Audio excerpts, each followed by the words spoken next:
A victory that enabled the Dodgers to maintain their one-half-game lead in the National League pennant race.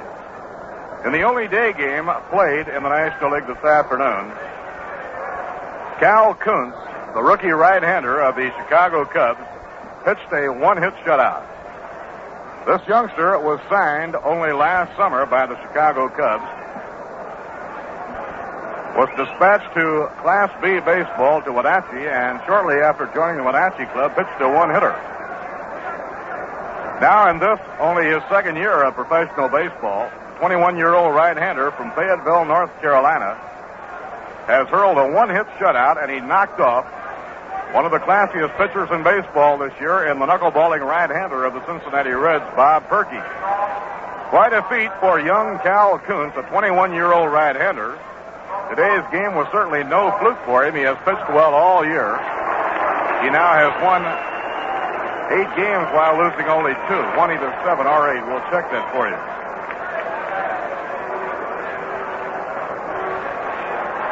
Now Maury Wills will lead off in the game against lefty Al Jackson.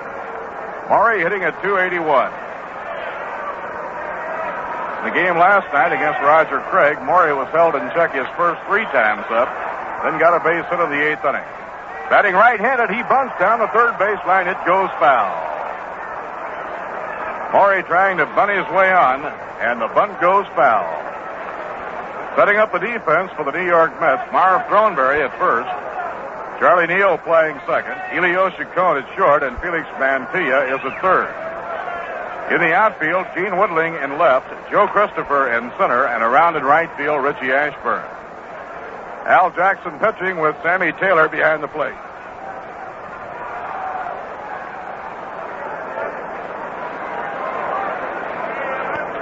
Junior Gilliam waiting on deck, and then Willie Davis. Here's the windup pitch by Jackson. Bunted foul off the plate. For the second time, Maury tries to bunt his way on. And he's trying to bunt his way on base against one of the truly outstanding fielding pitchers in the game, in the New York Mets, diminutive little left-hander Al Jackson.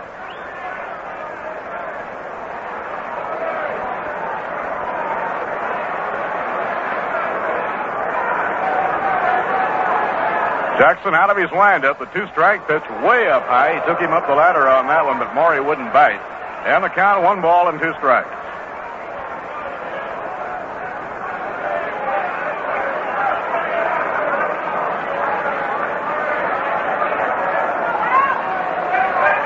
Next pitch, outside and low, and the count is even, 2-2. Well, in tonight's game, the Mets should come very close and could surpass the 500,000 mark in home attendance. A crowd tonight is needed of 18,764. And we have a good crowd on hand. Jackson cranks up the 2-2 pitch. Ground ball hit down to Mantilla, backhanded by Felix. Long throw, out at first.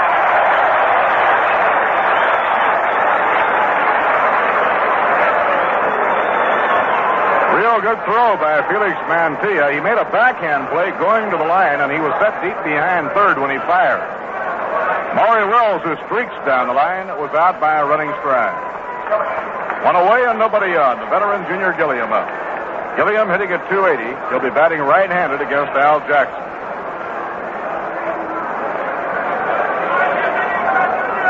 The left-hander winds and pitches. Sneaky fastball on the outside corner. Strike 1 call.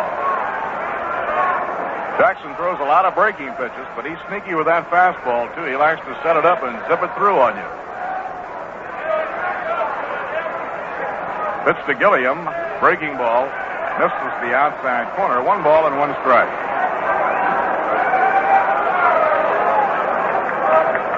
Junior Gilliam, one of the elder statesmen of this young flying Dodger ball club.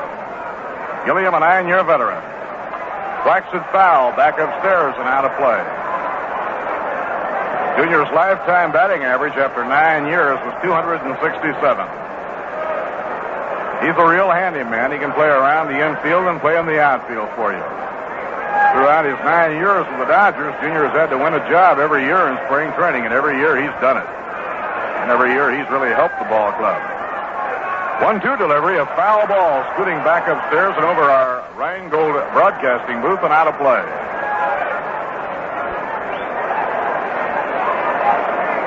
Bill McKechnie and Charlie Dressen, Zach Wheat, Sal Evars, and Ed Roush are already here. They were down shaking hands around the dugout and renewing old acquaintances with Casey Stengel. Pitching 1-2. A high pop foul. Hoping for a play, Sammy Taylor, he runs hard toward the field boxes, and it's out of reach.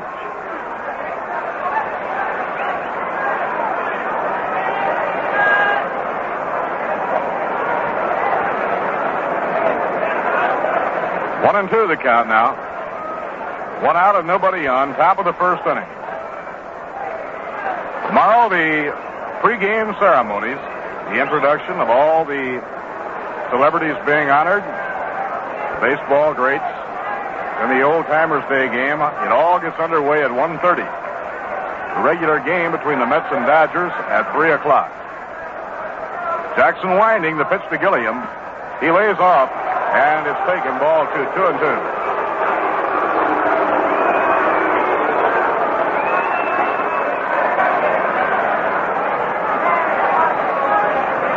2-2 on Junior Gilliam. Gilliam, feet wide apart, bends from the waist. The pitch hit in the air right down the right field line and may go foul. Foul ball into the upper deck. He hit an outside pitch down the line and into the upper deck of foul ball. Jackie Robinson and Bobby Feller will be here tomorrow. They'll be going on to one of the most beautiful spots in America, Cooperstown, New York. The 2-2 pitch, a line drive to left center for a base hit toward the alley. It's going back toward the bleacher wall. Christopher running it down. Gilliam is on his way to second. He's then standing up with a double.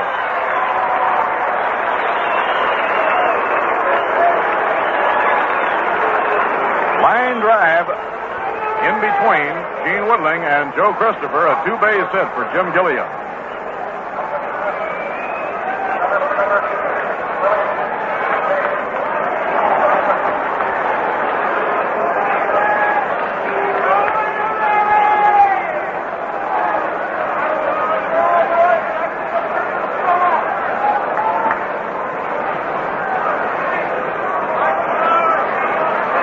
Willie Davis now batting against Al Jackson.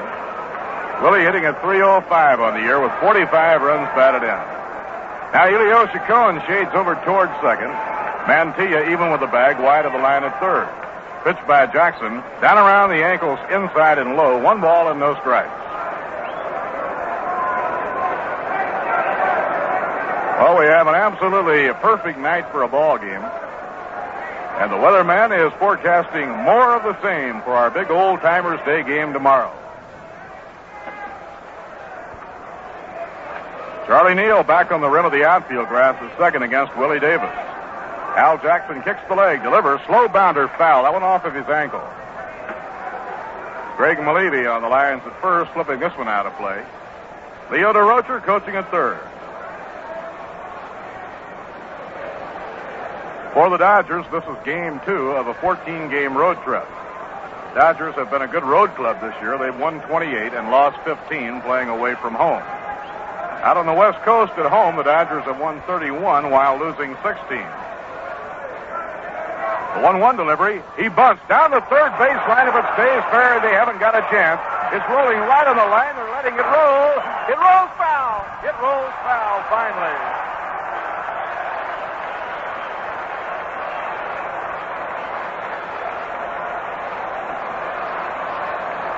Now Leo DeRocher is inspecting the line. Ralph, that ball stayed fair and stayed fair and stayed fair and finally trickled foul. I wonder what's going through Leo's mind. He's trying to figure out why that ball, after curving back towards fair territory, finally decided to go the other way. Well, the worm turned. That looked like one of those Ouija board things. Take one direction, then take another direction. They put the magnetic glove on it and drew it right off the fair part of the fifth playing field. Now Sammy Taylor, who was right hovering on top of the ball, waiting for it to roll foul. I guess Sammy can put the magnet back in his back pocket. 1 ball and 2 strikes on Willie Davis, and Walter Alston has the Dodgers bunting against the Mets and Al Jackson here in the first inning. This is is about the last pitcher on the Mets squad you'd expect the opposition to try and bunt on.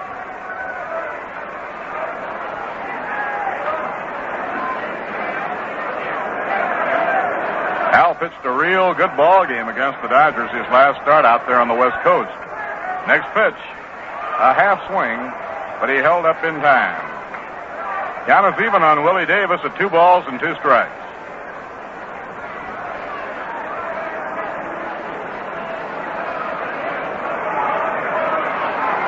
Infield and the outfield, swung around to right, playing Willie as a pull hitter.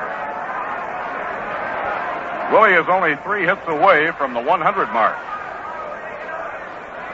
Tommy Davis needs only 1 more hit to match his total output of all last season.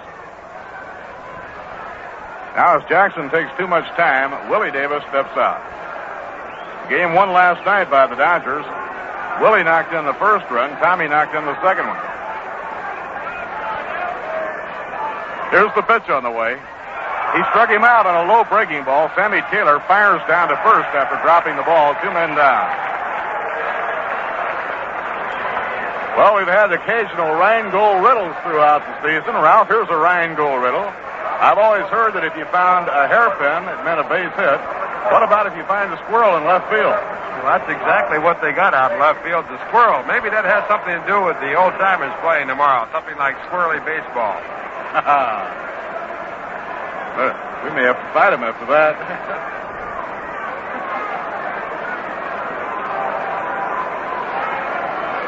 That little fellow probably saw a baseball and thought it was an acorn, and he was going to stow it away in a tree.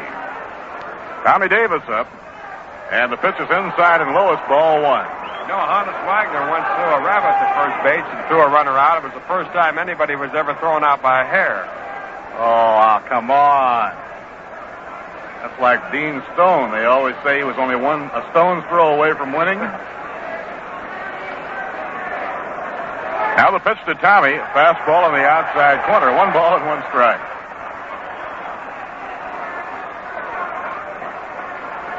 Two men down. Gilliam on second. Top of the first inning. Tommy Davis, who leads the National League in batting, hitting at 353. Tommy also leads in base hits. He leads in runs batted in. Ground ball slashed hard to his right. Charlie Neal. He's up with it. Throws in time. Charlie had great defensive position that time on Tommy Davis. He was playing Tommy Davis to pull, and went almost behind second to field the ground ball and throw him out. No runs, 1 hit. No errors, 1 left on. So the score in the middle of the first, it's the Dodgers 0, and the Mets coming to bat. Well, there's another weekend just around the corner, and if it's as hot as some of them have been already this summer, no doubt about it, you'll need plenty of cold, refreshing Rheingold Extra Dry on hand. Why not make a note right now to be sure to add Rheingold to your weekend shopping list? You know, you don't have to look any further than the label to find out why Rheingold tastes so good. Yes, sir, those 2 little words, extra dry, tell you why it would be smart to keep plenty of cold Rheingold on hand all summer long. They tell you that Rheingold is brewed the long, slow, costlier way for a taste that's brisk and bright and clean, clear through. Any wonder millions say, my beer is Rheingold, the dry beer.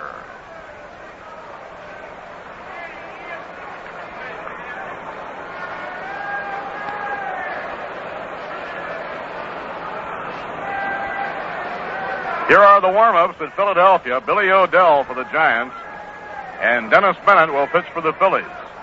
Houston playing at Pittsburgh tonight. Turk Farrell for the Houston Colt 45s against Bob Friend of the Bucks. St. Louis will be at Milwaukee. Tonight in the American League, the Yankees play at Los Angeles. The Red Sox will be at Kansas City. They're underway in Baltimore. Cleveland 0, Baltimore 0 at the end of 1. Jim Perry against Steve Barber. It's raining in the windy city of Chicago, and that game delayed because of rain. Richie Ashburn jumps back, and Drysdale's initial pitch is inside and low. It's ball 1. The Cleveland-Baltimore game is Jim Perry against Steve Barber. Tigers and White Sox held up because of rain. Washington plays at Minnesota. Drysdale's wind up and pitch. A fastball hit back into the crowd. Strike one.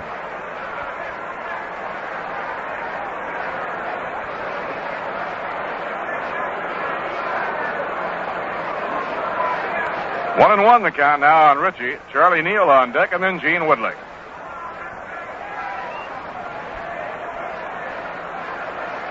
Big Don winds and fires off the outside corner. He came over the top against the left-hand hitter on that one, and the count 2 balls and a strike. Last year, Drysdale won 13 and lost 10. This year, he already has won 15.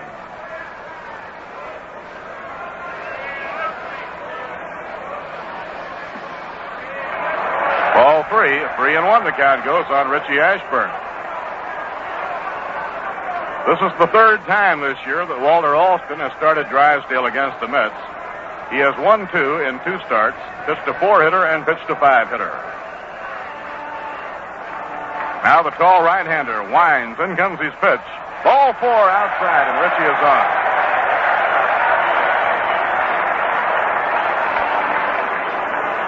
Richie Ashburn, who over the years, some 15 of them in the major leagues, has been a real walking man in the game, now needs only 2 more walks to pass Max Bishop in the all-time walk derby. That makes him 13th on the all-time list and 4th among the active major league players. Eddie Yost, Dan Musial, and Mickey Mantle are the only active players who have walked more than Richie Ashburn. Now Charlie Neal is up against Don Drysdale. Now Don off the stretch. There goes Ashburn, swing and a miss. Here's the peg by Roseboro, the slide. It goes into center field. Richie's on his way to third. He'll go into third, standing up. Stolen base for Richie Ashburn. And he scrambled to his feet and goes on to third. When the throw goes into center field, there'll be an error charge. And the error is charged to Larry Burright. It appeared the throw was all right, and Burright failed to get over there. And the ball might have gone right over the bag. We couldn't tell.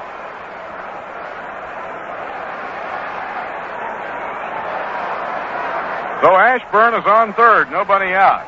Dodgers shorten the infield up now, not to the edge of the grass, but in shallow enough to have a chance to make a play at the plate. Charlie Neal cocks the bat. The pitch by Drysdale. Swung on and foul tipped, and the count strike 2 on Charlie. Neal hitting at .262.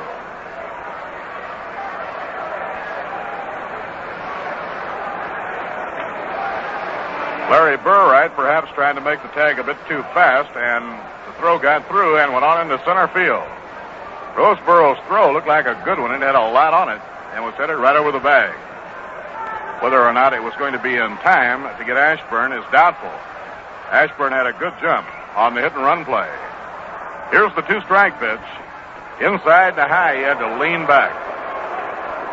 Don Drysdale, who throws real flame, is number 2 in the National League in strikeouts, trailing only his teammate Sandy Koufax. Gene Woodling waiting on deck. Now Drysdale cranks up. The 1-2 pitch, a swing and a miss. He struck him out. He got him with a high, hard one.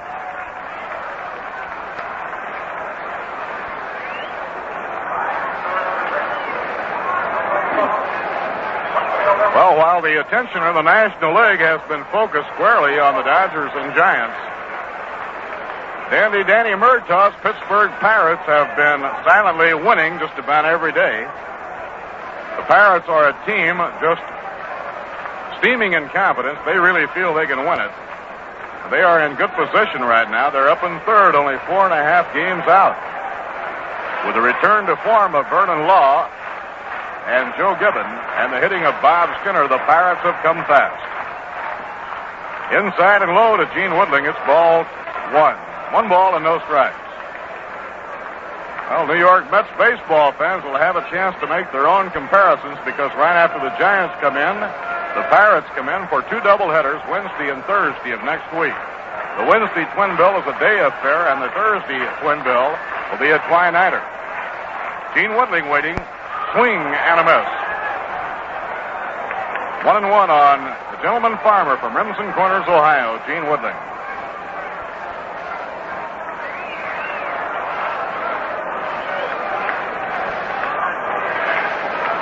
Infield in close now. Drysdale winds and pitches. A swing and a miss. A high fast slider thrown by Drysdale. 1 ball and 2 strikes. Here's one of the really outstanding pitchers in baseball, Big Don Drysdale.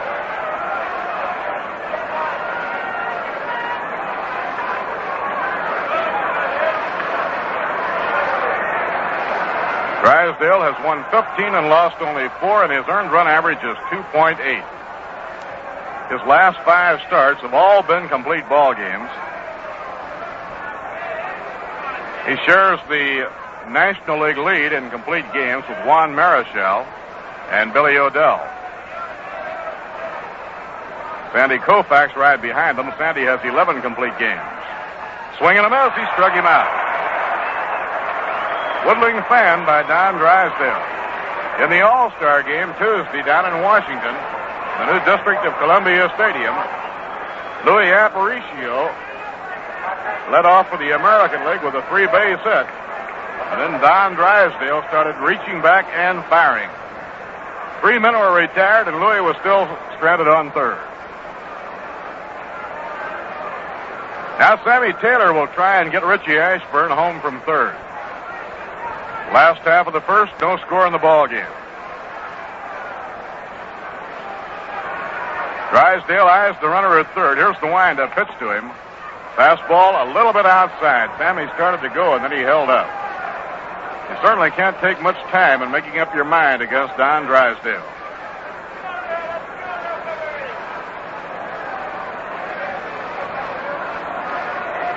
Pitch to Taylor, inside and high fastball. 2 balls and no strikes.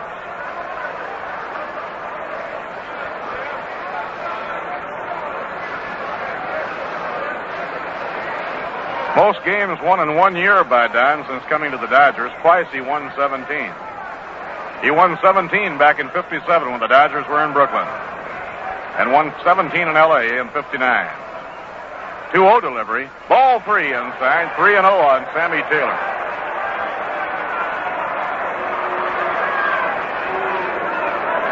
Don stands 6'6" and weighs 215 pounds.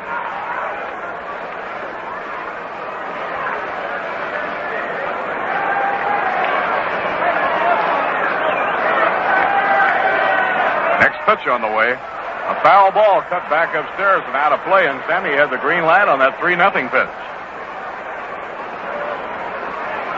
Casey figuring with Mantilla, a right-hand batter on deck, and Sammy Taylor, a left-hand batter up there. He wanted to go with the percentages and let Sammy, if he had a good pitch to swing at, try to whack it. Count now 3-1.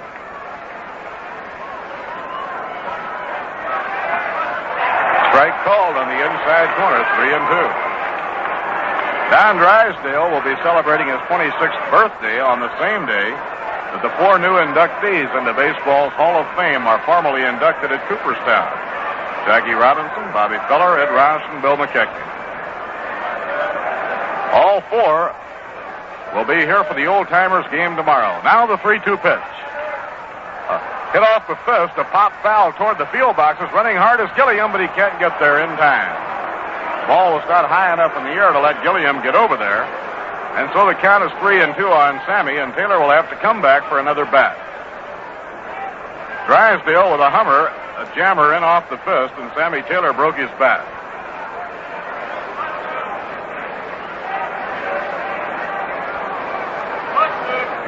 The Mets need almost 19,000 at tonight's game to reach the 500,000 mark in home attendance.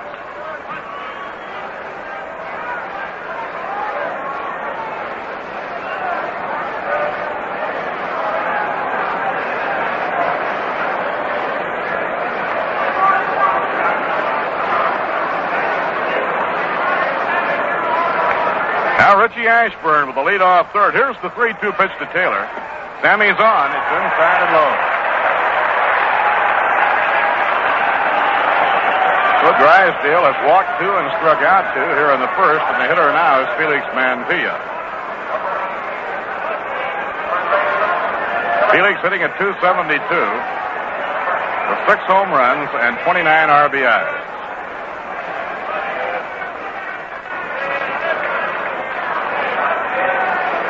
Mara Throneberry waiting on deck.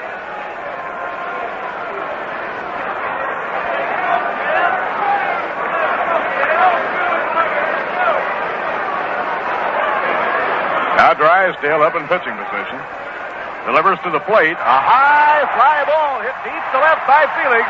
There it goes, a home run.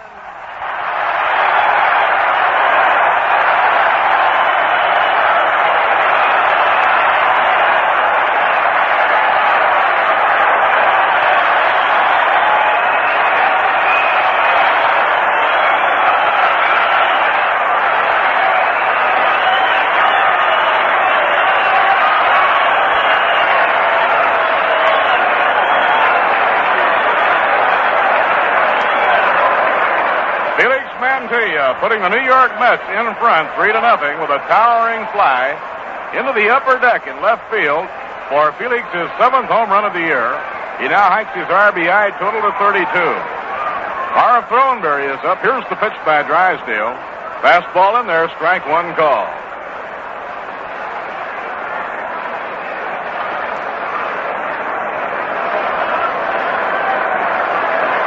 A 3-run homer by Felix Mantilla.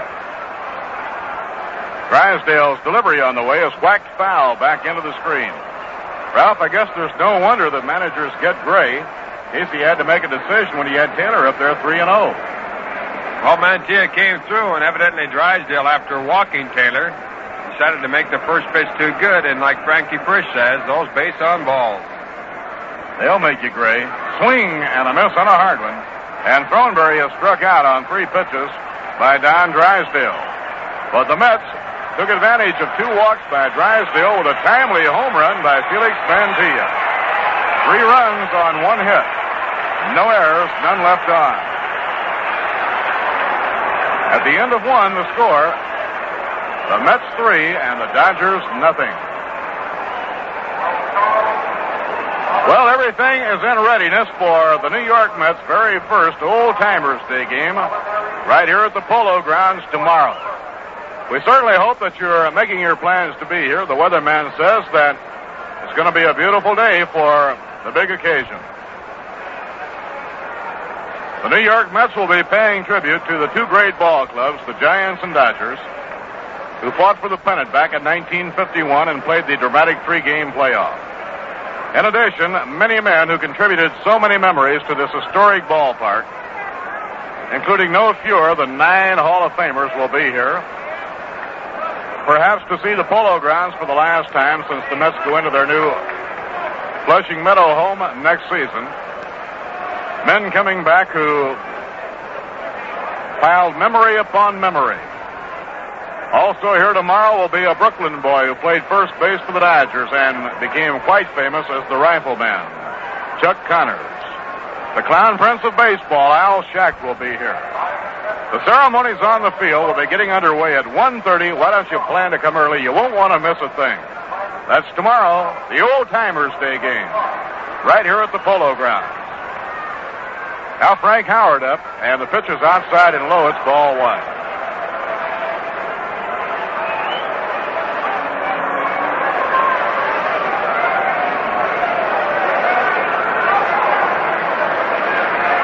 Howard, big right-hand batter, waiting a line drive up the middle for a base hit to left center, and it's kind of over toward the alley. Christopher runs over quickly. Howard takes the turn at first. He'll hold there with a hard-hit ground single.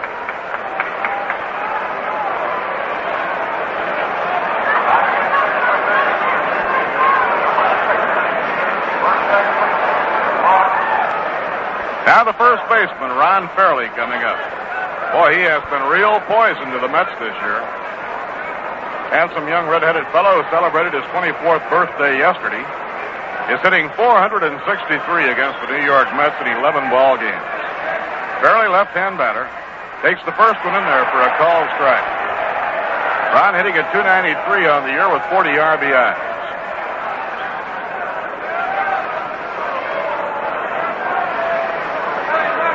Greg Malevy coaching at first. Leo DeRocher at third. Mets lead 3-0 on Mantilla's 3-run homer. Now Jackson off the stretch.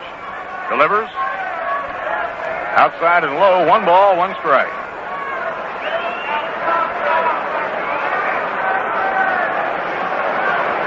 After the Dodgers wind up their 3-game series here at the Polo Grounds, they go to Philadelphia. The Giants are in Philadelphia now, and they come here for a doubleheader Sunday afternoon and a night game Monday night.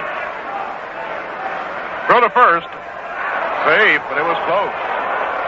Cronenberry was not holding against Frank Howard. He was back, several steps off the base. They put the play on, and Marv cut in to take the throw.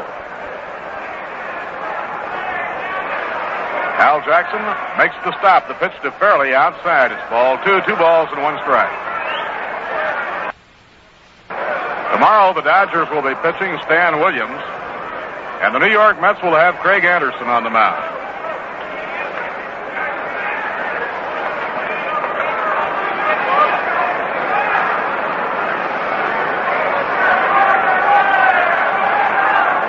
Now the 2-1 pitch. Foul ball back upstairs and out of play. 2-2 on Ron Fairley. Johnny Roseboro will be up next, and then Larry Burright.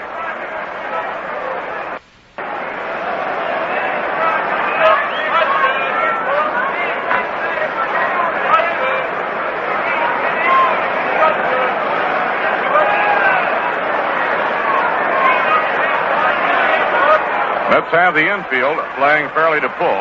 Elio Chacon shaded towards second. Pitching 2-2. Lined hard into right field for a base hit. Ashburn chasing the ball back to the wall. Juggles for a moment. Fairley around first will hold there. And on to third goes Frank Howard. So the Dodgers have opened up the second on back-to-back base hits by Howard and Fairley.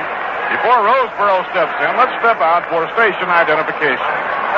At the 810 spot on your radio dial, this is WGY Schenectady. Sports. Temperature 82 degrees. Well, Ron Fairley has been almost impossible for the Mets to retire this year. He has 20 hits and 42 times at bat against New York. Johnny Roseboro up. Ground ball hit toward Charlie Neal. Neal up with it, throws to second. There's one. Back to first. A high, wide throw. Safe at first. Frank Howard coming in to score. Ron Fairley taken off the baselines. Charlie Neal to Elio Chacon. But Elio's throw was wide on the right field line side. Cronenberry had to leave the bag and go get the throw. Number 11, second baseman, Larry Burright. Number 11. Give Johnny Roseboro an RBI on the play, and it's a 3-1 ball game. Larry Burright, the hitter, and the rookie second baseman takes outside and low. It's ball 1. For Roseboro, who was hitting .280, his 26th RBI.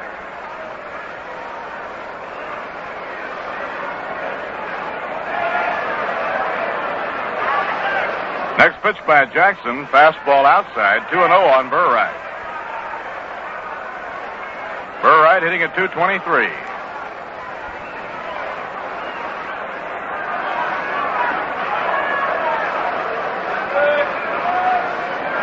Mets lead 3-1, top half of the second. 2-0 delivery. He holds up, and it's ball 3. Jackson goes behind him, 3-0.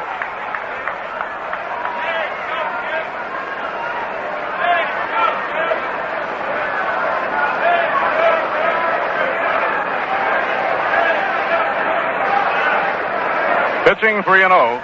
Strike 1 called. He bluffed that step toward first, and it's brought back by Jocko Conlon.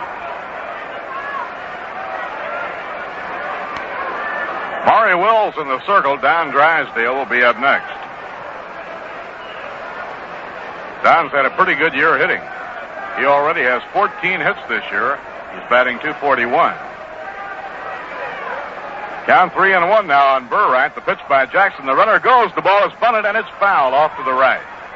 On 3-1, they changed the offensive strategy, and Burright was trying to bunt Roseboro over to second for Drysdale.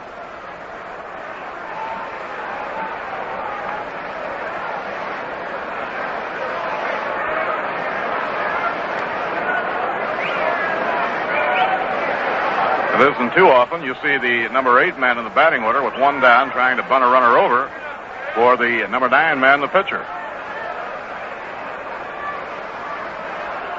Pitching 3-2. Ground ball hit down to third. Mantilla to Charlie Neal. There's one. Neal to Throneberry. Double play and the side is out.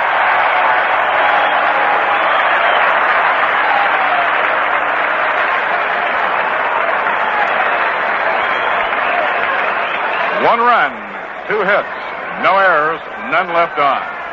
At the end of an inning and a half, the score, Mets 3 and the Dodgers 1. And now an all-time great song sung by an all-time great singer. This is Helen Traumel. I put some new words to an old song. There are lots of taverns in the town. Cheerful spots where you can sit you down. For friendly fun and pleasure, and later by and by a glass of Rheingold extra dry. Most restaurants and taverns here serve Rheingold, New York's favorite beer. It's brisk and bright and clean, clear through. Yes, clean, clear through. For beer is beer should really taste. Take my advice and please make haste. Order ice cold Rheingold, the beer that's extra dry, the finest beer that you can buy. At your kind friends at your. That's so long. Now once again you won't go wrong. Next time you're in a tavern, if you buy famous Rheingold extra dry.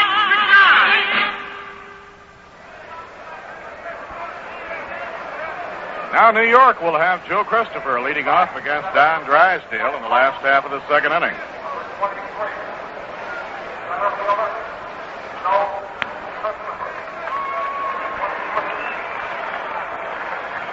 For those of you planning to come early for tomorrow's Old Timers Day game, the gates and the bleacher sale will be at 9:30 in the morning. The ceremony starts at 1:30. Joe Christopher holds up on the swing a breaking ball outside. 1 ball and no strikes.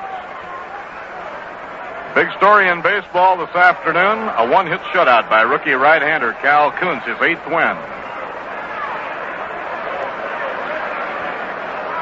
Here's the pitch on the way. Popped up on the right side of the infield, out behind second. Under the ball, second baseman Burright, and in shallow right center he has it for the out. 1 away and nobody on. Cal Kuntz, who pitched the 1-hitter today for the Chicago Cubs, is only 21 years old.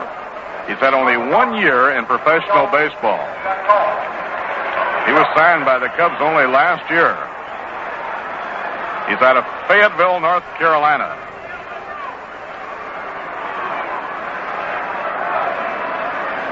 Drysdale winding, the pitch to Elio. Ground ball hit down to third. Gilliam moves in to grab the hop while it's high. Throws to first, 2 men down.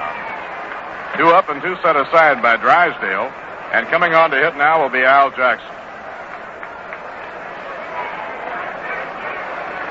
American Legion Baseball has sent so many stars to the major leagues. And Cal Kuntz is one of the newest members out of American Legion Ball to write the headlines in baseball. He starred in collegiate play at Campbell College in Buies Creek, North Carolina. Went out to Wenatchee in Class B last year. He won 6 and he lost 10 in a B League last year, and now he's 8-2 in the National League in his second year. Ground ball hammered toward the hole. It's a base hit going into right field. Al Jackson around first is going to try for a double. The throw coming in, the decoy of the slide. Safe.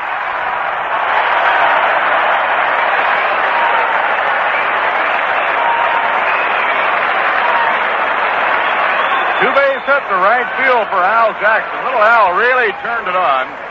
He is one of the fastest men, if not the fastest, of the entire squad of the New York Mets.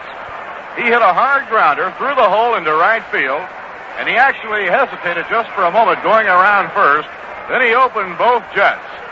Maury Wells, who was standing at second, was giving him the old possum play, as though there was no play to be made for him, but Al said, "You're not fooling me," and he made a fast slide into second for a two-base hit. Richie Ashburn up. 2 down, Jackson on second. Foul ball whacked back upstairs and out of play.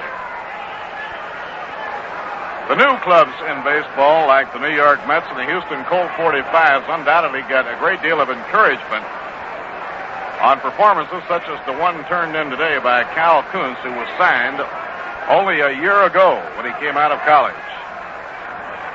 The Mets, who have signed many fine young college players this year, will be looking forward to their development.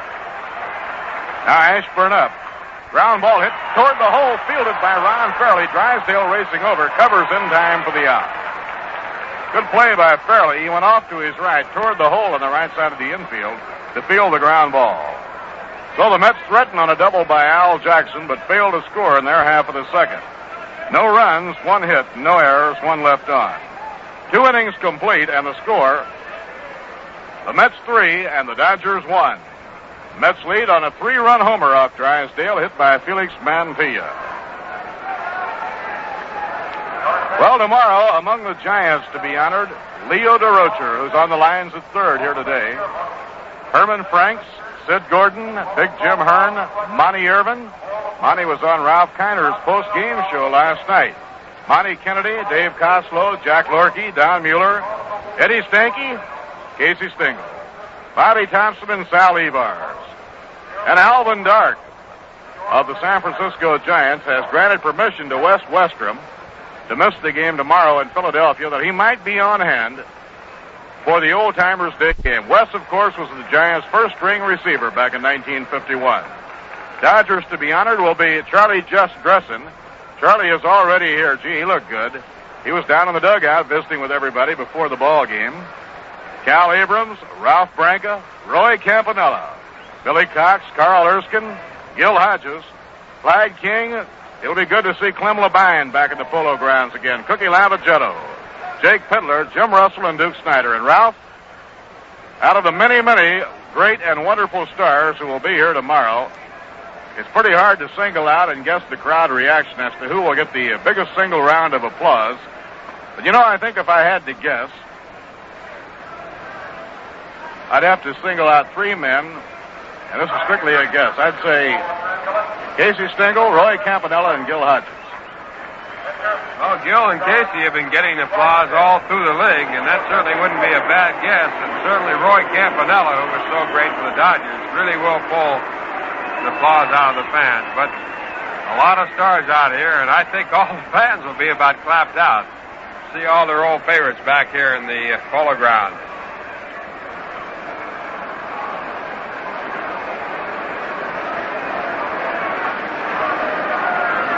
Top of the third inning now. As we move along, the ball game in favor of the Mets, 3-1. And the first batter up for the Dodgers against Al Jackson, Don Drysdale. And Al's first pitch to Don is a slider down low for ball 1. Jackson so far has given up 3 base hits, 2 of them scoring 1 run. He has struck out 1 and walked none. Al with a record of 4-9.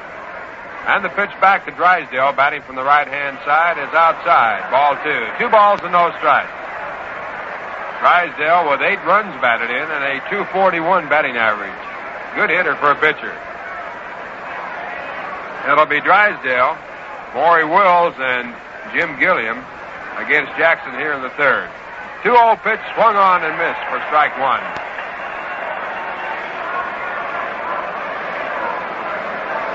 Jackson with a record of 0-2 against the Dodgers. He has made 3 starts against them this year. Now into the windup and back to the plate with a 2-1 pitch. And it's bounced slowly down towards third. Mantilla cuts across in front of short, picks it up, throws to first base easily in time. Out number 1. So Drysdale is down, and Maury Wills waits patiently in the on-deck circle to give Drysdale a chance to get back to the dugout and rest up a bit before his start of the third inning. Maury Wills batting for the second time. He was retired on a good play by Mantilla at third his first time up. Came into the game batting .281. He leads the major leagues in 46 stolen bases.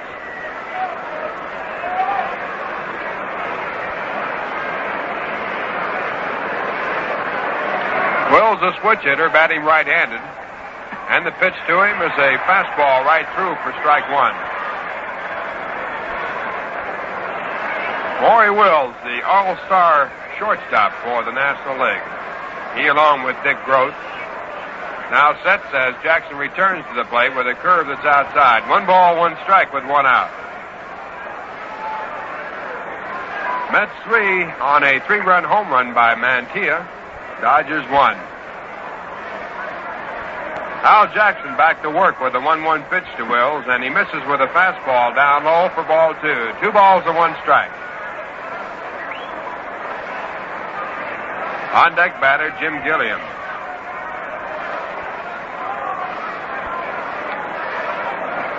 Al, 26 years of age into the windup, and back to Wills. And it's a swing and a foul down on the ground, the count going to 2 balls and 2 strikes.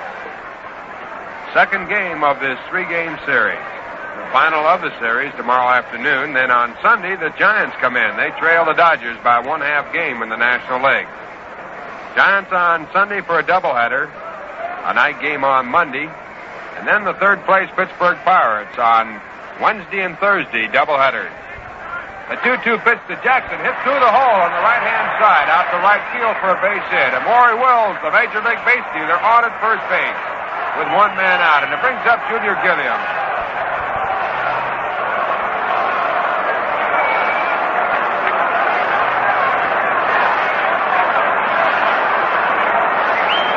Gilliam doubled to left field his first time up. 4th hit off Al Jackson. The score 3-1 in favor. Gilliam also leading off at first base. Jackson with a good move looks there, then goes there, but with a lot of thought. Enough to chase Wills back to first base. You can bet that Jackson will be throwing there plenty. Wills bigger now with his lead, and the pitch to the plate is a fastball on the inside corner, called strike 1 by Jocko Conlon. Jackson surprised even Gilliam with that pitch. He went into the stretch and just came right to the plate without wasting any time at first base. 1 strike count to Gilliam. Wills at first base now leading off, and the throw there chases him back again. Jackson just going over there with a nuisance throw. That's not his best move. Now Jackson over again, this time with more on the ball, but Wills back easily.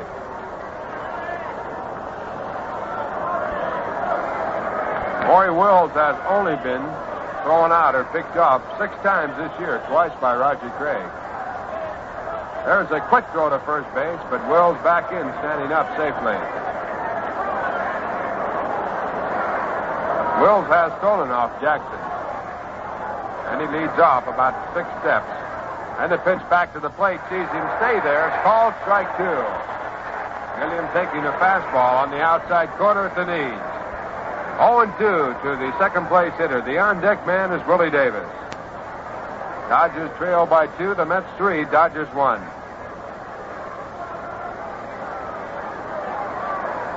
Now Jackson again into the stretch, looking at his runner. He does not go. The pitch is bounced in the dirt. He gets away from Sammy Taylor, moving on down to second base.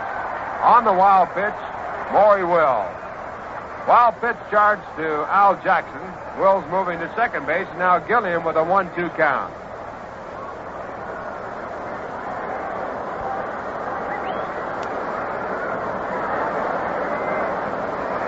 In last night's game, Wills singled his last time up, was bunted to second base. And he moved on over, but did not have a chance to steal. Did not attempt to steal. Jackson coming in to talk to Sammy Taylor. That pitch bounced in the dirt and bounced up and hit him on the chest protector and then rolled about 7 or 8 feet away.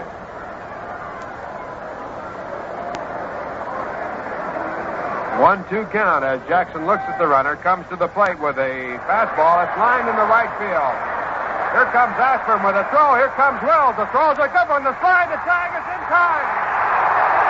Perfect throw by Ashburn.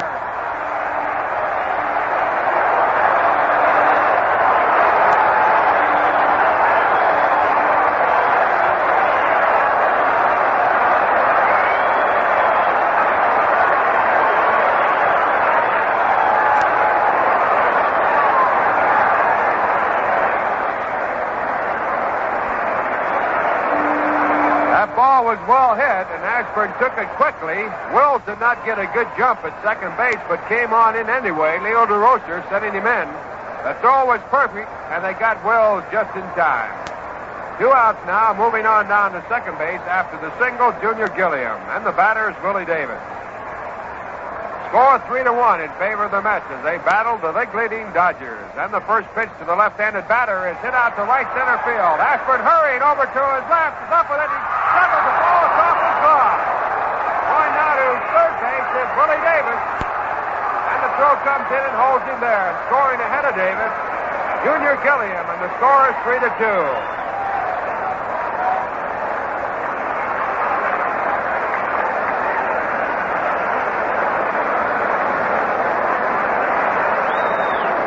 That was a long line drive, hit to right center field. Ashburn going over quickly to his right, got his glove on the ball, almost caught it, but it bounced off his glove. It scored a 3-base hit.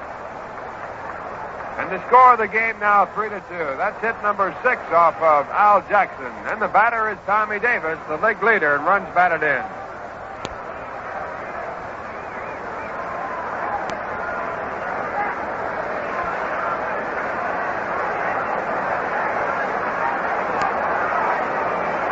Tommy Davis, who has a 14-game hitting streak going, batting in the batter's box now, and the first pitch to the right-handed batter is down low for ball 1.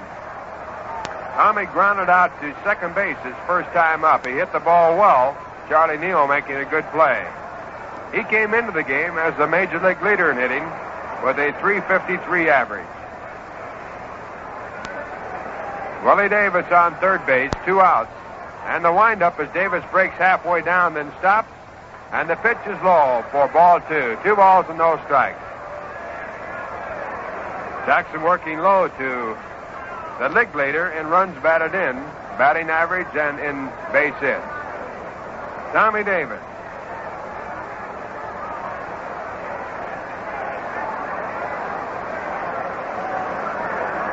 Now the pitch back to Tommy, and it's bounced down to short. A tough chance for Chacon. He can't handle it. The throw is offline. But Tommy Davis beats the throw, and scoring from third base, Willie Davis. And has scored an error on Elio Chacon. So the game is all tied up at 3-3. And the batter now with a runner at first base is Frank Howard. That was a tough chance, a bouncing ball. Chacon charged it, got it on the half hop, the tough hop. Couldn't handle it with the glove. It bounced away. He picked it up, but threw late to first base. The throw was wide. And it's the first error of the ball game for the Mets. Now Frank Howard, a right-handed batter. And the first pitch to Howard is sliced off to the right side, going down the right field line and foul. A long strike to Frank Howard.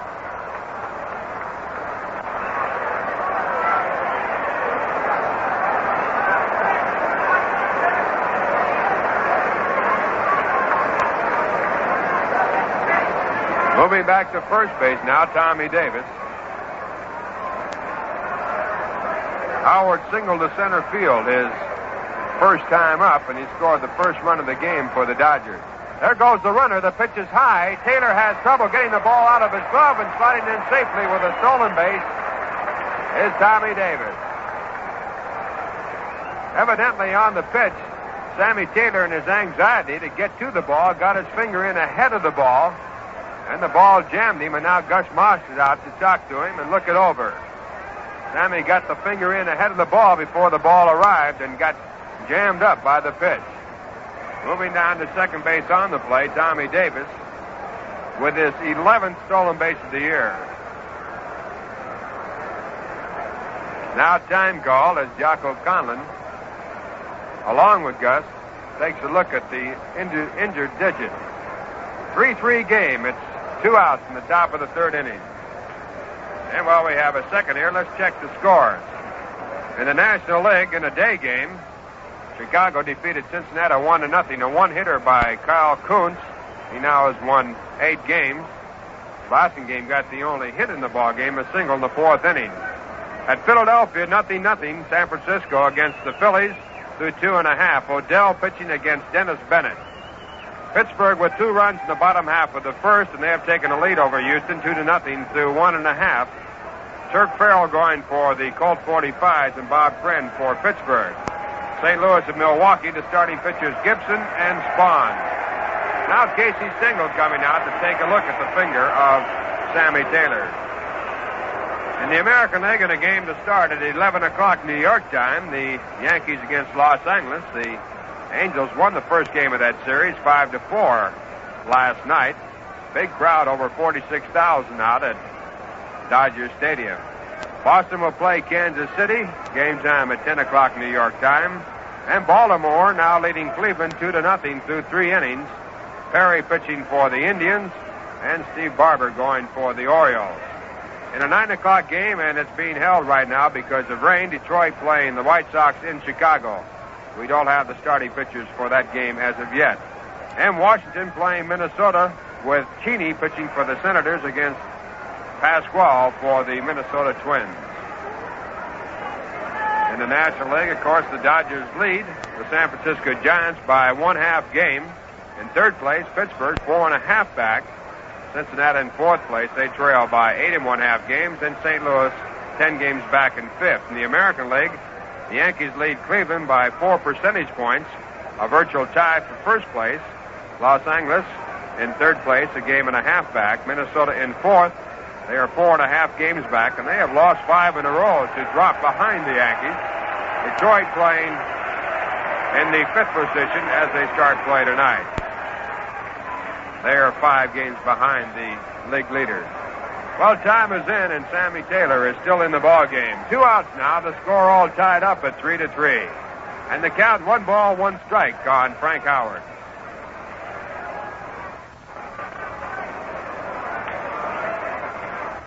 Al Jackson looking for the sign from Taylor. Takes a long look, now goes into the stretch position, checks his runner at second base, and comes to the plate with a slow curve that's low for ball 2. 2 balls and 1 strike.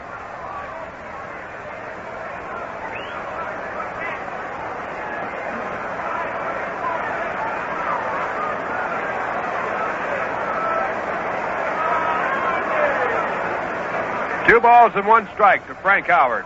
And the pitch back is a changeup lined right at Charlie Neal, and he comes up with a ball to retire the side. That ball was a shot just to the right of Charlie Neal, and he took it about a foot off of the ground. In the inning for the Los Angeles Dodgers, 2 runs on 3 hits, 1 error, 1 man left, and the score at the end of 2 1/2 innings of play. The Dodgers 3, the New York Mets 3. Well, now here's a familiar tune, well worth marching to.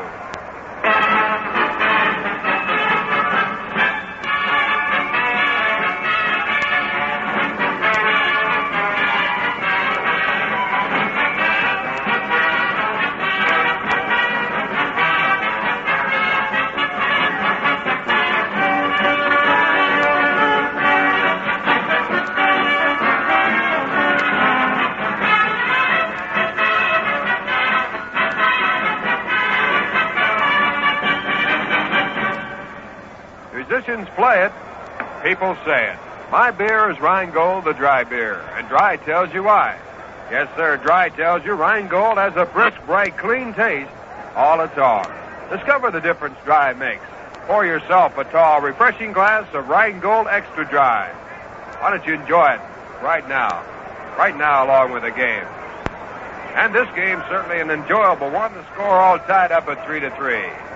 And it's practically a duplicate of the first game of this series, won by the Dodgers, which Sandy Koufax and Larry Sherry teamed up to pitch a 3-hitter in a very exciting ball game. The Dodgers winning the game against the Mets.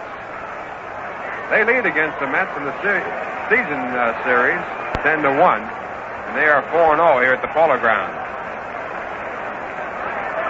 First batter up for the Mets here against Don Drysdale, Charlie Neal. It'll be Neal, Woodling, and Taylor as Drysdale pitches here in the bottom half of the third. And the first pitch to Neal is swung on and fouled away, strike 1. Charlie was the first strikeout victim, picked up by Drysdale. He struck out the side in the first inning as the Mets scored 3. Pitch back to Neal just off the outside part of the plate. 1 ball, 1 strike.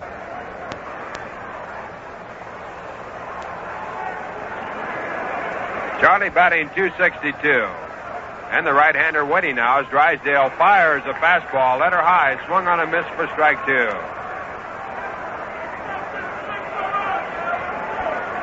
"25-year-old Don Drysdale with quite a career behind him. He'll be 26 on July 23rd. Lives in Van Nuys, California, looking for the sign. He's 6'6" in the mound, goes into the windup. And comes back with a 1-2 pitch. It's bounced back to the mound. Drysdale, a good play, takes it on the first hop. Turns, throws in time. Out number 1 as Don flagged that one down just to his right. Now the batter, Gene Woodling, and Gene also struck out following Charlie Neal in the first inning. 0 for 1, batting .212.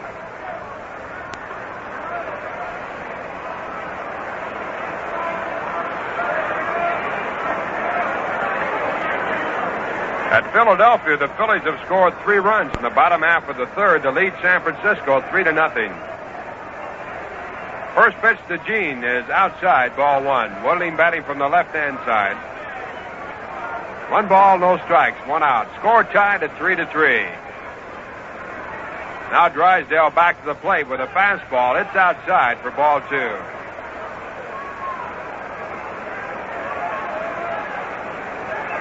Well, years ago, the American League used to be the fastball league. The National League was the curveball league. Right here with the Dodgers, they've got some flamethrowers. Koufax, Drysdale, and Williams. Williams scheduled to go in tomorrow afternoon's game.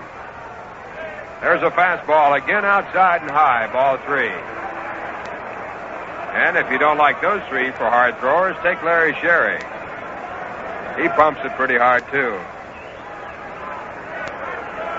Then there's always Johnny Padres.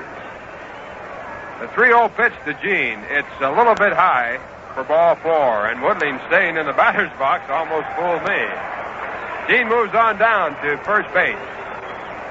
That is the 3rd walk of the game issued by Drysdale. His 2 previous walks cost him 2 runs. They preceded a home run by Felix Mantilla. 2 hits off Drysdale and 3 runs. The Mets have given up 3 runs and 6 hits to the Dodgers. It's all tied up at 3-3. Now the batter, Sammy Taylor. Sammy walked his first time up. He's batting .218. And he hits one to center field, chasing Willie Davis to his left. He cuts in now, calls for the ball, and makes the catch. And the long throw to first base as Woodling hurries back is not in time. And it was a close play, and Drysdale now is in there arguing with Ed Sudol. Woodling came on in there, and that throw hurried in there and just about got him.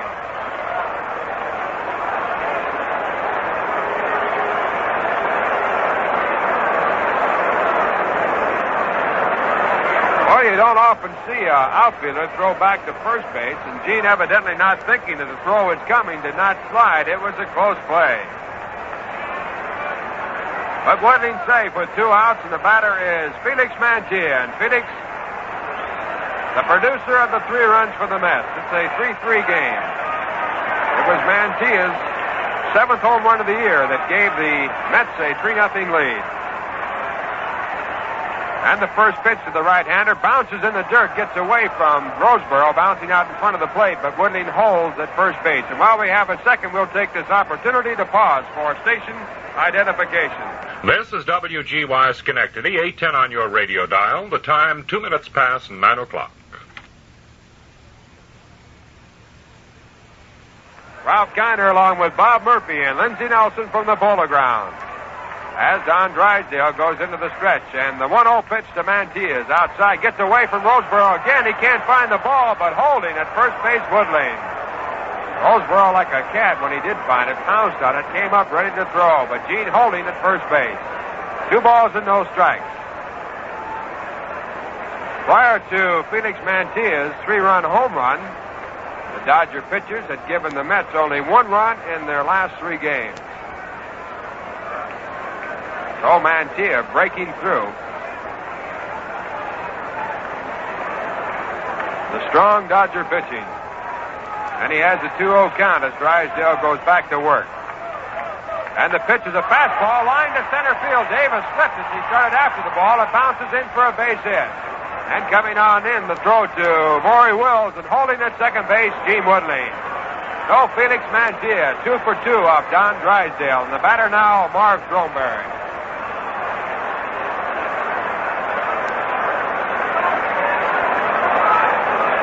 Marv struck out swinging his first time up. He's batting .244.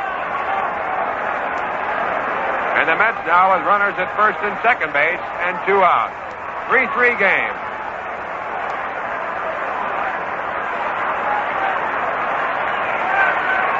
First pitch to Marv is outside. Ball 1, a fastball.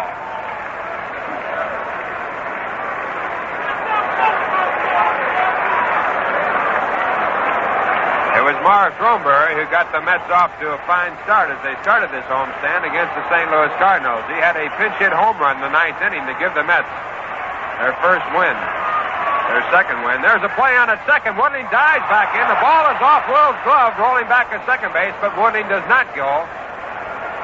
As the second baseman, Larry Burright, hustles over to retrieve it. Woodling diving back into second base, now dusting himself off.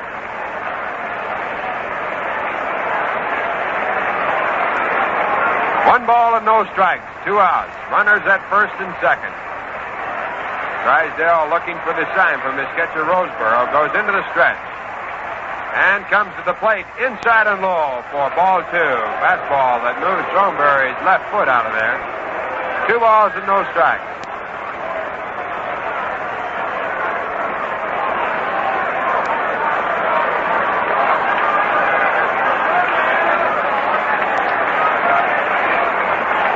Drysdale has 2 wins and no losses against the Mets. He has pitched a 4-hitter and a 5-hitter. And the 2-0 pitch is swung on and missed. Strike 1. Fastball, letter high over the outside part of the plate. 2 balls and 1 strike. Don's 2 wins, a 4-hitter and a 5-hitter. And in this ball game, the Mets have picked up 3 hits while scoring 3 runs. Drysdale backs off the pitching rubber, asks for another sign. He's been throwing mostly fastballs here tonight, especially in the early stages of the game with the twilight. Now it's completely in the hands of the artificial light, no twilight at all. Here's the 2-1 pitch, and this one catches the inside corner, called strike 2. Throneberry didn't like the call.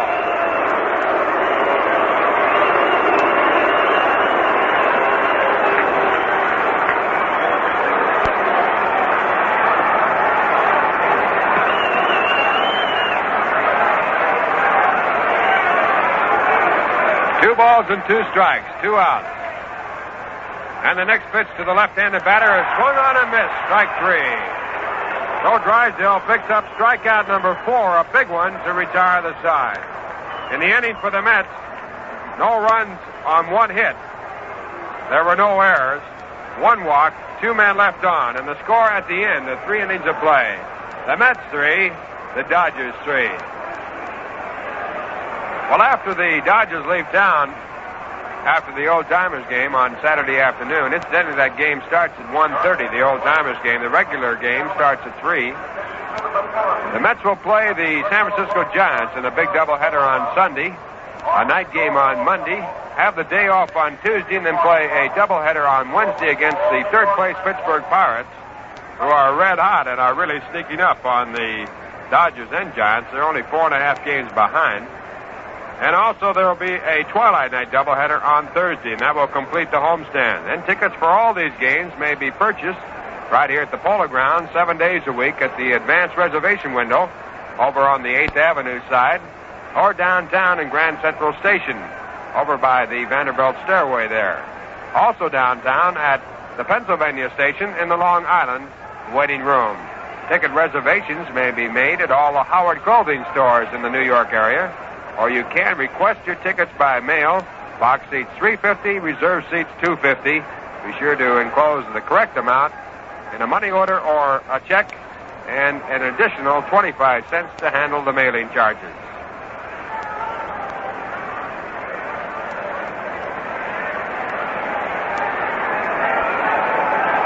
Top of the 4th inning, the game all tied up 3-3. Al Jackson now working to Ron Fairley, and Ron certainly the hottest man against the Mets on the Dodgers squad. And the first pitch to the left-handed batter is a check on the swing, but it cost him a strike as he fouled it off. 1 strike and no balls. Ron Fairley with 20 hits in his last 42 times at bat against the Mets. He is 1 day over 24. Incidentally, today is Darrell Spencer's birthday. There's a pitch back to Fairley. It's a little bit high for ball 1. 1 ball, 1 strike. Darrell Spencer is 33 years of age today. 3-3 game as Jackson works in the top of the 4th. He has given up 3 runs on 6 hits, struck out 1, walked none. And the 1-1 pitch is a let-up curveball. It's just off of the plate for ball 2. 2 balls and 1.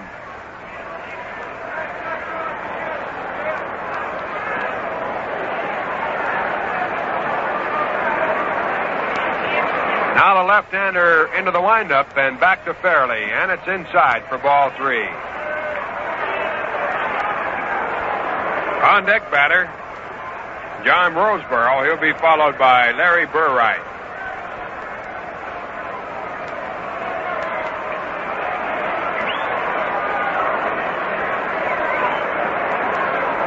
Jackson into the windup and back to the plate with a 3-1 pitch, and he misses again for ball 4. And that's the first walk issued by Al Jackson, giving the Dodgers a runner at first base with no one out and bringing up John Roseboro. John drove in a run his first time up when he hit into a force play, forcing Fairley at second base and allowing Howard to score from third base on the attempt at the double play, which didn't come off. Roseboro batting .280 for the year, and batting from the left-hand side. The first pitch to him is hit up in the air to shallow left field. Woodling under the ball, now moves in a couple of steps and makes the catch. Out number 1.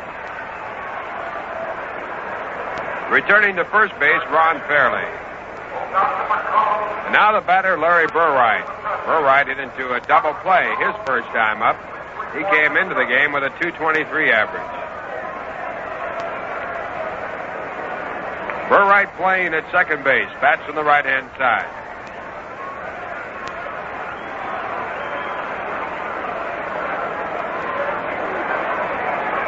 Jackson with his first pitch to the right-hander, hit on the ground to the shortstop Chacon. He takes second base by himself, throws to first base in time for a double play. And that is the second time that Burright has entered an inning by hitting into a double play. And that double play, the 79th of the year for the New York Mets. In the inning for the Dodgers, no runs, no hits, there were no errors, 1 walk, no one left. And the score at the end of 3 1/2 innings of play. The Dodgers 3, the Mets 3. Say, did you ever notice how a manager juggles his lineup until he comes up with a winner? He keeps moving his players around until he finds the right man for the right position. You know, it makes sense in filler cigarettes, too.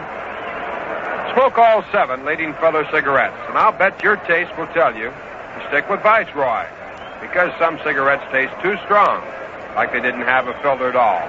And others, well, others taste too light. They take all the fun and flavor out of smoking. But Viceroy tastes the way you'd like a filter cigarette to taste. Not too strong, not too light. Viceroy's got the taste that's right. Viceroy in the familiar softpack or the exclusive new slide top case. You've heard about the filter on this cigarette, but the Viceroy taste is the best thing yet. He means Viceroy tastes the way you'd like a filtered cigarette to taste. Not too strong. Not too light. Viceroy's got the taste that's right. That's right. That's right. Incidentally, those 2 double plays turned in by the Mets to run their total to 79, sending 1,000 Viceroy cigarettes apiece to the Northport Veterans Hospital in Long Island, courtesy of the Brown and Williamson Tobacco Corporation. Tie score, 3-3 game, and the first batter up for the Mets will be Joe Christopher. On the mound, Don Drysdale, and his first pitch is pulled foul out of play for strike 1. Drysdale has given up 3 runs, allowed only 3 hits. He has struck out 4 and walked 3. Big Don looking for his 16th win of the year. He's lost only 4 games, and he comes back with a curve that misses outside, ball 1. For years, Drysdale claimed the reason why he didn't win 20 games every year, he has never done it, was that he had to pitch in the Coliseum with the short left field fence. Actually, his record was better in the Coliseum than it was in the road during those years through 58 to 61. Now he comes back with a fastball for strike 2. But this year, Don seems to be well on his way to becoming the pitcher that everyone claimed he would be. And the big right-hander back in the windup for the 1-2 pitch. And this one is just a little bit outside for ball 2. Tom Roseborough thought he had that one. 2 balls and 2 strikes.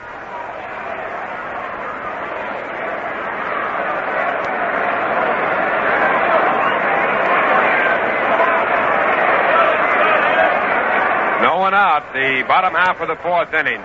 And the 2-2 pitch by Drysdale bounced through the pitcher's mound, coming over as Wills back a second. Up with the ball, over to first in time. Maury Wills with a lot of range at shortstop, moving in back of the bag to take that bouncing ball. 6-3 if you're scoring, and the batter now, Elias Chacon.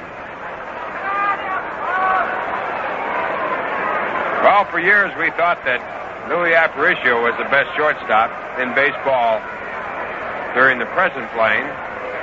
But this year, Wills with his stolen bases, he's way ahead of Aparicio, certainly taking over as the top shortstop in baseball. There's a pitch to Chacon, hit out to right field, coming on Big Frank Howard, and he takes it in.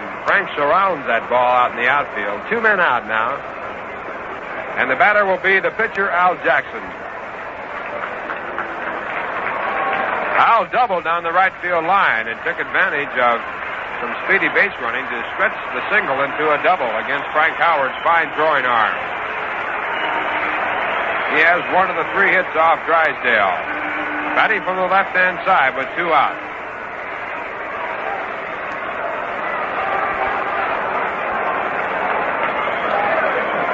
Three to 3 game.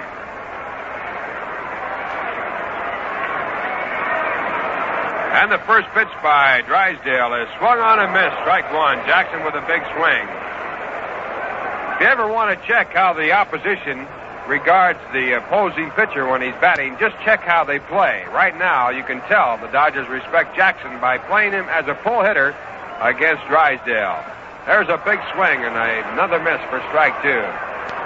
Whenever you can figure a batter to pull Drysdale, you have to figure he's a pretty good hitter.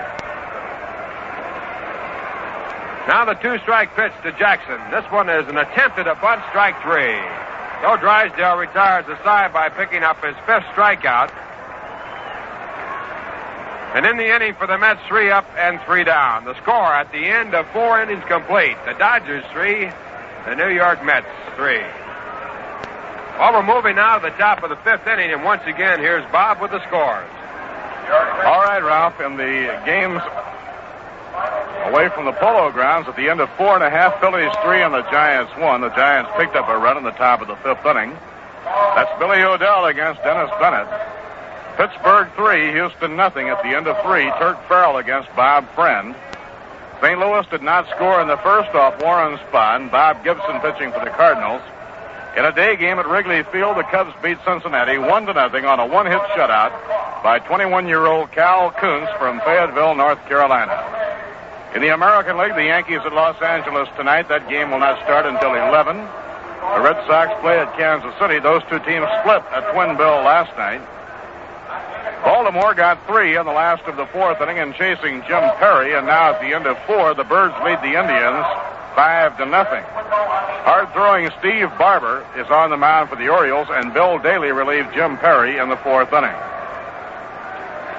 They have a game delayed because of rain in Chicago tonight, the Tigers and White Sox.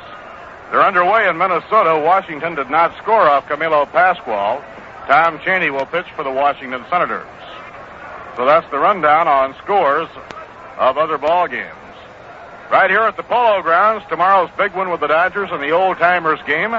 Doubleheader with the Giants on Sunday. Night game with the Giants Monday night. Tuesday will be off. Danny Murtaugh's red-hot Pittsburgh Pirates coming in for 2 doubleheaders Wednesday in the afternoon and Thursday a twilighter.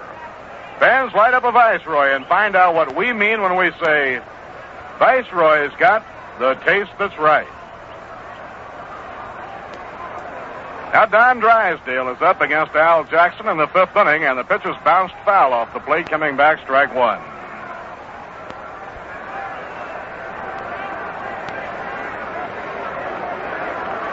Don will be followed by Maury Wills and then by Jim Gilliam. Dodgers 3 runs on 6 hits and 1 error. New York 3 runs on 3 hits, 1 error.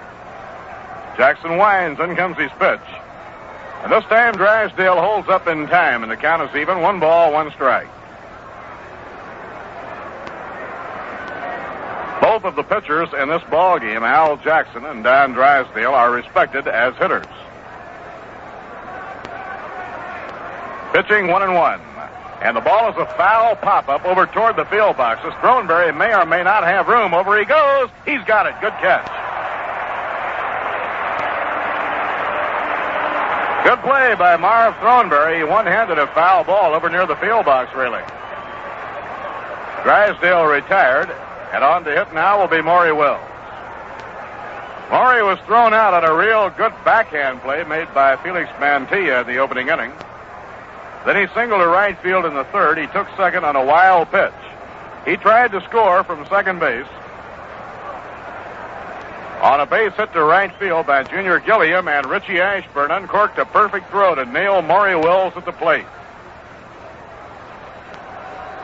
Little Maury, hitting right-handed, chokes up on the handle of the bat, tries to bunt. He misses, strike one.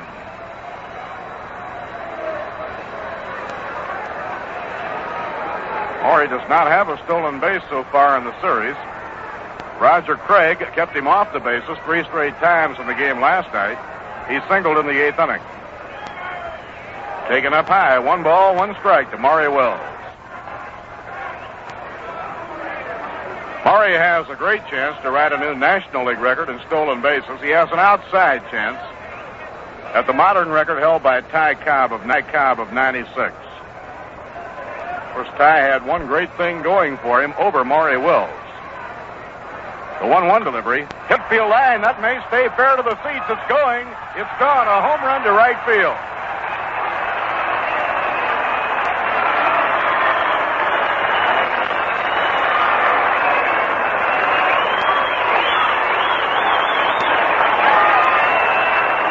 Maury Wills hitting his 3rd home run of the year. All 3 have been hit right here at the Polo Grounds.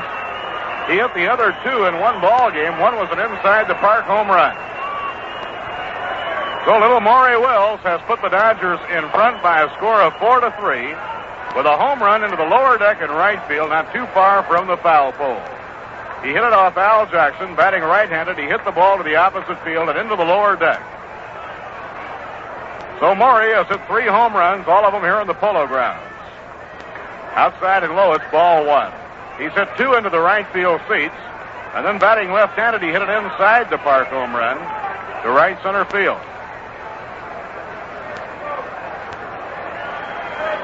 Jackson out of his windup, pitches to Gilliam. A strike on the outside corner, 1 ball and 1 strike.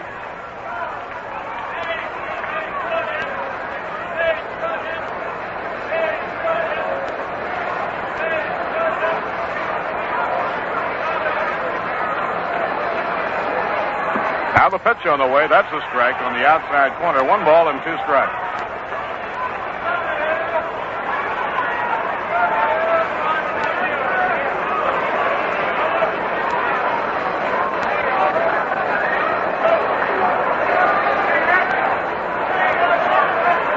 The 1-2 delivery, a grounder slashed to short. Comes up on a knee-high hop for Elio. The peg to Throneberry is in time. It was back on Memorial Day, May 30th, that Maury Wills hit 2 home runs in 1 ball game. He homered in the 5th inning off Bob Moorhead, and then homered in the 9th inning off Vinegar Ben Mizell.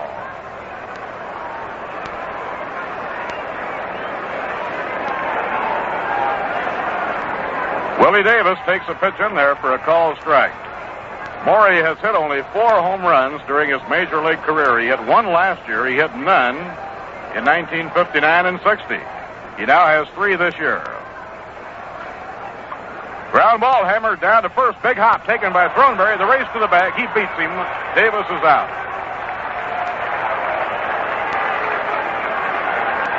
That ball took a sudden bad hop, but Throneberry reacted quickly, reached up and glove-handed it, and he beats Willie Davis to the base to retire the side.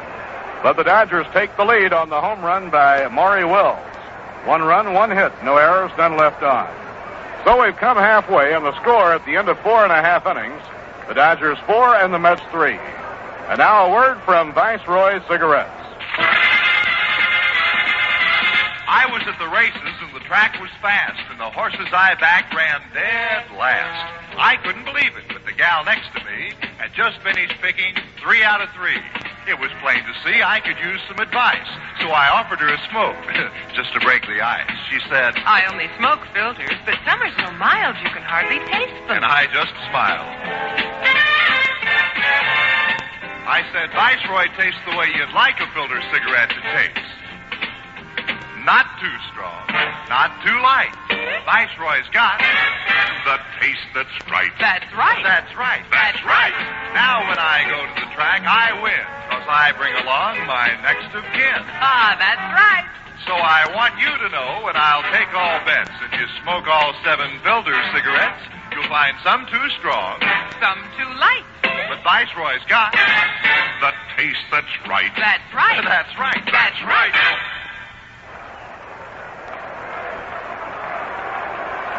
Now the last of the 5th inning. Mets trailing for the first time tonight. Dodgers out in front 4-3 on the homer by Maury Wills, and Richie Ashburn is up against Don Drysdale. Richie has drawn a walk and grounded out. Big Don winding. In comes his pitch. Blazer inside at the knees. 1 ball and no strikes. Richie was on base when Mantilla parked a 3-run homer into the upper deck in left field. Ground ball hit toward the hole. Backhand can't be reached. It goes into the outfield for a base hit. Will's trying to make a backhand play deep in the hole, but Richie's on with a clean base hit.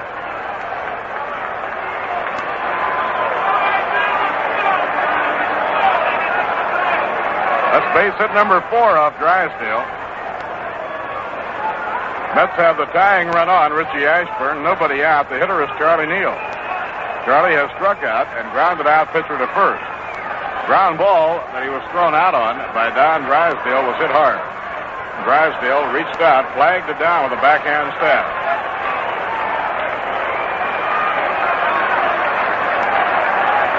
Now we have timeout being asked for by the New York Mets as they get straightened out on the signs. Charlie Neal stepping in. Enthusiastic crowd backing up the Mets now, hoping they can get it going against Drysdale, the winningest pitcher in Major League Ball. Way outside, a good stab by John Roseborough. He had to lunge out and backhand it.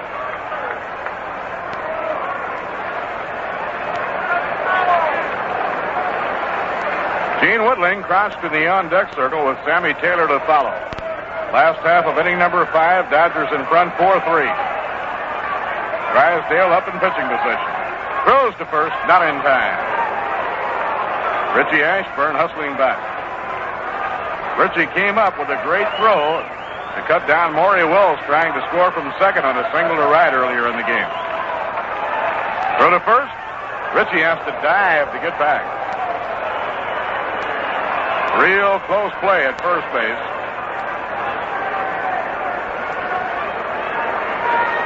Drysdale with a real good, hard, fast move to first base. That one was close. Don figuring that the Mets might be playing hit and run, and he's trying to keep Ashburn close. A throw to first. Safe. He has to again plunge back headlong.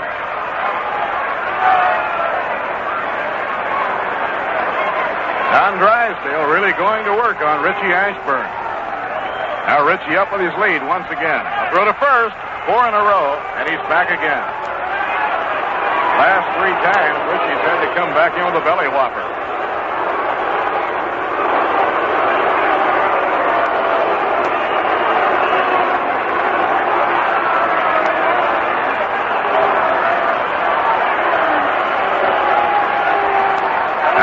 Drysdale into the set position. Delivers to the plate. Outside and low, a breaking ball missing, and the count goes 2-0 on Charlie Neal.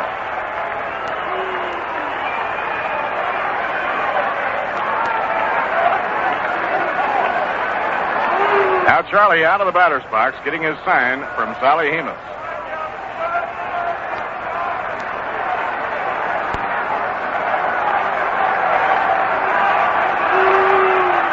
Ashburn leading off first. In comes the pitch.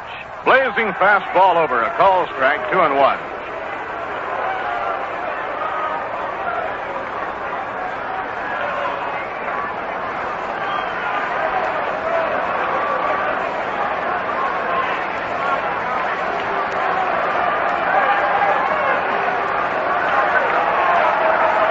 Now Ashburn grabs his lead, draws a throw, dives back once again. That's 4 times that Ritchie has had to come sprawling back head first in order to get back ahead of the throw by Don Drysdale. Ashburn, the tying run on first, nobody out. We're in the last half of the 5th inning.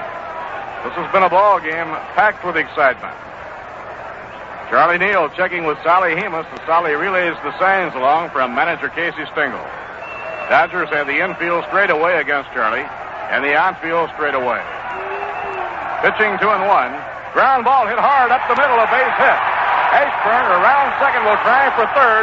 Willie Davis throwing to third, the slide. On to second goes Neal. Runners at second and third.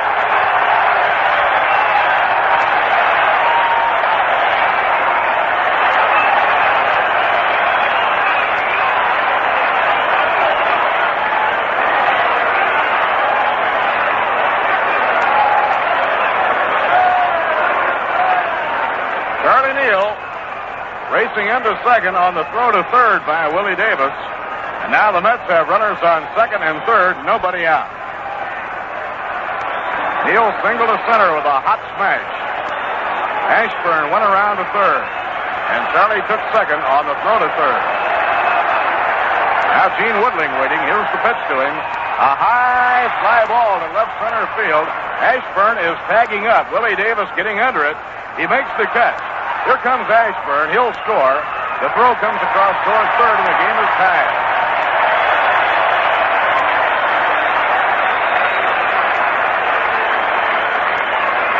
Gene Woodling ties it up with a fly ball to left center field.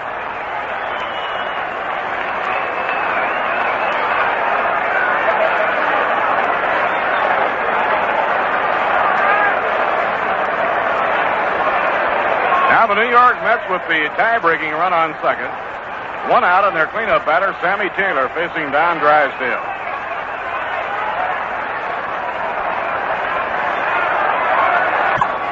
Don looking in to take his sign from Johnny Roseboro. The infield playing Taylor to pull. Back deep and swung around toward right. Drysdale off the stretch. Here's the pitch on the way. A ground ball on the right side. Run down by Burright. The play is to first in time. Getting Sammy Taylor. And moving on to third goes Charlie Neal. Now it's 2 men away and Mantilla coming up.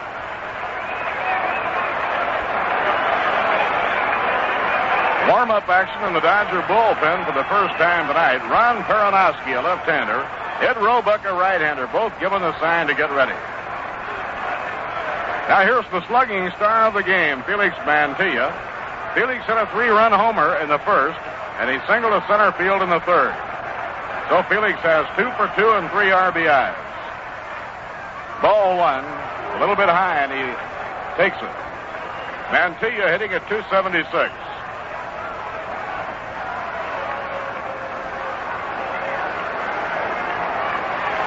At Connie Mack Stadium in Philadelphia, they're going into the 7th inning now, with the Phillies leading the Giants by a score of 3-1. Outside and low to Mantilla. 2 balls and no strikes.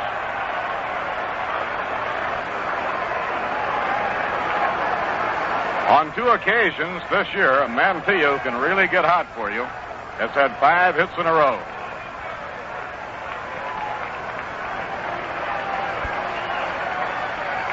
Swing and a miss.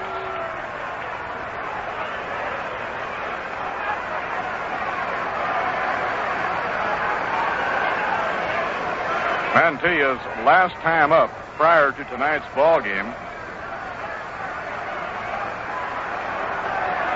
was against the Cardinals, and he had a triple. So he's had a triple, a home run, and a single in his last 3 times up. Here's the windup pitch by Drysdale. Outside and low, it's ball 3, 3-1.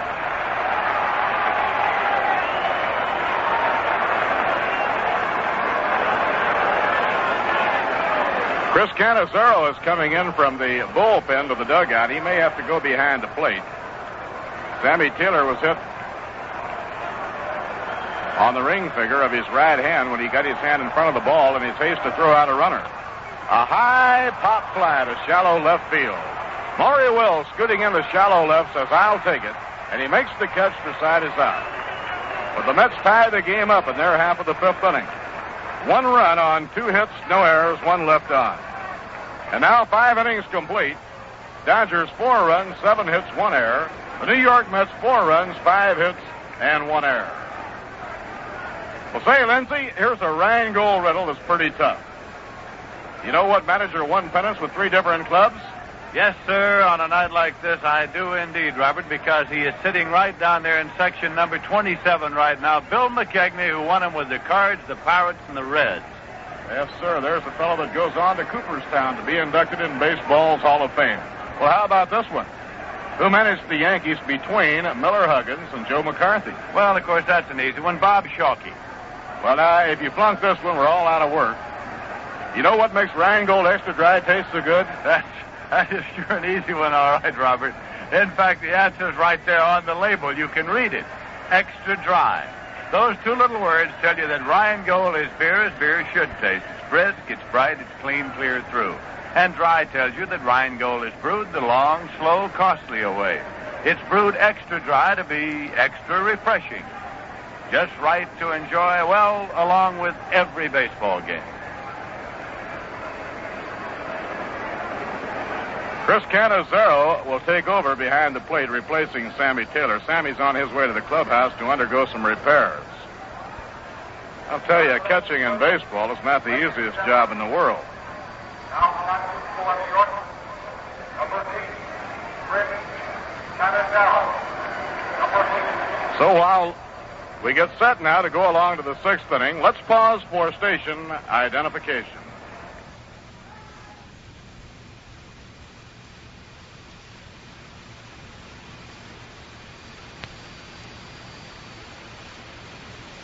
Is in readiness for the big day tomorrow. The weatherman is going to cooperate beautifully.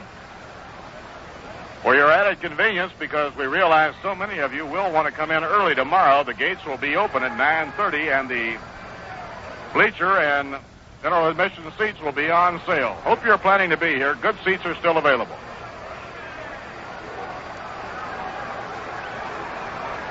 Now here's Tommy Davis up against Al Jackson in the top of the 6th. The fly ball to center field, fairly deep. Ambling back is Joe Christopher. He draws a beat on it, makes the catch, 1 down. 1 away, nobody out in the 6th inning. That'll bring up right fielder Frank Howard. The Pittsburgh Pirates lead Houston 3-0 at the end of 5 behind the pitching of Bob Friend.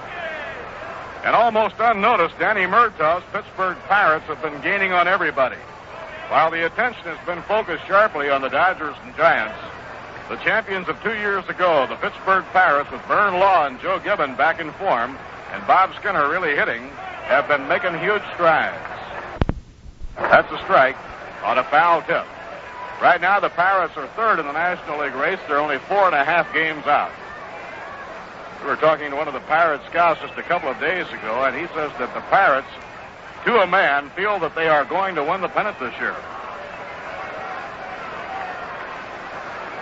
Now Jackson winding the pitch to Howard. Bouncing ball hit to the left of Elio Chacon. A base hit going into left center field. So the fans of the National League and the New York Mets in our area will have a chance to make their own comparisons, because the Pirates will be in here for a doubleheader next Wednesday afternoon and a doubleheader, a twilight night affair on Thursday. 4 big games for the Bucks, Wednesday and Thursday, 2 doubleheaders. Now the hitter is Ron Fairley.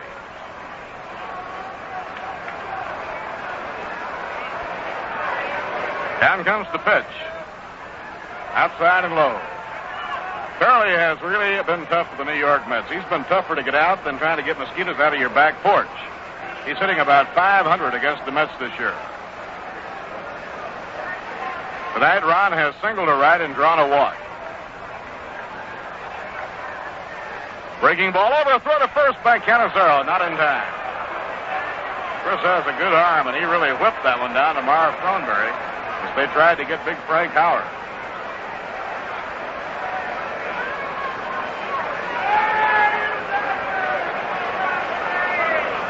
This is a good one, all tied up, 4-4. Jackson makes the set. Now the pitch to Fairley, a fly ball to right center. It's deep. Back goes Christopher. Back to the warning path. He's under it. Makes the catch in deep right center. That ball hit well over 400 feet to the warning path in distant right center where it was taken by Joe Christopher. 2 outs now with Howard on first. The hitter will be Johnny Roseboro. Roseboro had 1 hit, and that was a long one in the game last night. Twice he was denied a hit on hard-hit drives, but his last time up, he tripled with a long drive up the alley in left center field. Left-hand batter, up toward the front of the batter's box. The pitch to him, in the dirt. Good scoop by Chris Canizero on an off-speed breaking ball thrown by Al Jackson.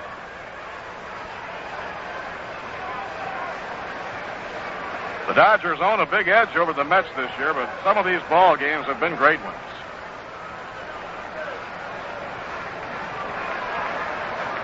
Now the pitch by Jackson, and he pops the ball up near the plate. He could have hit that one in a silo. Chris Canizero is under it, and he takes it to the out. The side is retired. Foul pop-up taken by Canizero. No runs, 1 hit, no errors, 1 left. And now at the end of 5.5 for school. Man, it's got flavor to spare. Brisk and bright and clean clear through. And Dry tells you why. Brewed of the choicest ingredients. The long, slow way. No wonder it's the most popular beer in town. The taste of Rheingold Bright because it's brewed just right. Brewed long and slow for flavor. Clean and extra dry. That Rheingold extra dry. Now that's the beer to buy. It's extra dry, that's why. Have a Rheingold beer tonight. Mighty good advice, my friends. Have a Rheingold Extra Dry tonight. Now Marv Thornberry will be up against Don Drysdale in the last half of the 6th inning.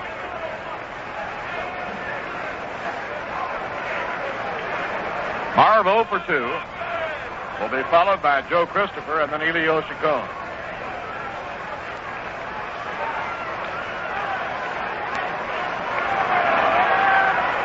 Big Don into his windup, pitches to Marv.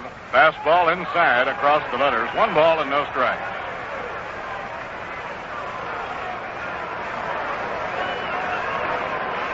Here's the 1-0 delivery. Blazing fastball inside. Ball 2, 2-0. Drysdale has walked 3, struck out 5.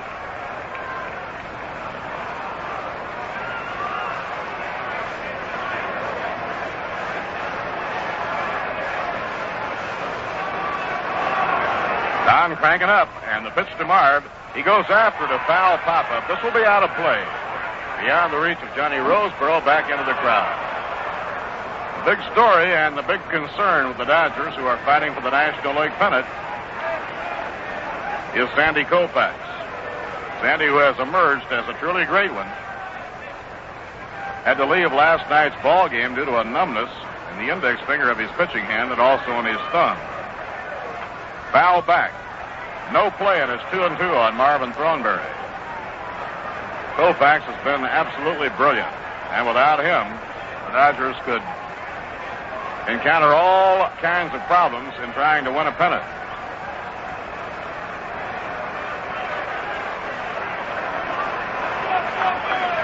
Now the 2-2 pitch, fouled again out of play. However, since he suffered the bruise that caused the numbness in his pitching hand, Sandy has started 4 ball games, and all 4 have been victories, and he's pitched extremely well. but he's had to go almost entirely with his fastball. But he has the kind of fastball that a fella can go with. As they say, Walter Johnson threw a fastball for 20 years. Now the 2-2 pitch. Drive to left center field. Hit on the nose by Marv for a base hit. Over quickly is Willie Davis. He'll hold Thornberry to a single. Hard hit liner into left center. A clean hit for Thornberry. Willie Davis, with that great speed out in center field, gets over into those alleys in left center and right center in a real hurry. And he gets balls and holds runners to singles on what normally would have a real good chance to go for a two-base hit. Joe Christopher has been up twice, popped to second, and grounded out short to first. Game tied 4-4. We're in the last half of the sixth inning.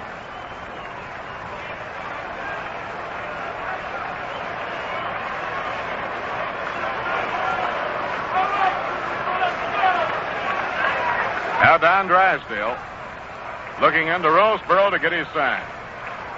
Thornberry with a short lead at first. In comes the pitch. They look for the bunt, but he takes all away, and it's over, a called strike. Sammy Taylor suffered a laceration on the ring finger of his throwing hand. Trainer Gus Mosh came out and taped the finger, and Sammy, who has a lot of grit, stayed with it for a while, but it had been deemed advisable that he check out of the lineup, that x-rays might be taken to take no chances. Now throw to first in the dirt, but Ron Fairley digs it out. He almost threw that one away.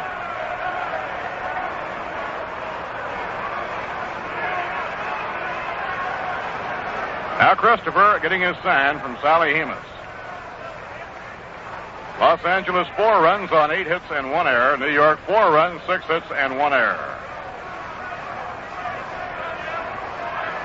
Drysdale set. Down comes his pitch. Bunted back toward the mound. Drysdale grabs it, throws to second. Force play on Thornberry. As Drysdale came off the mound to get the bunt, he slipped. Went down to one knee, but then just kind of spun around while on one knee and fired back to second on a good throw to force Marvin Thornberry.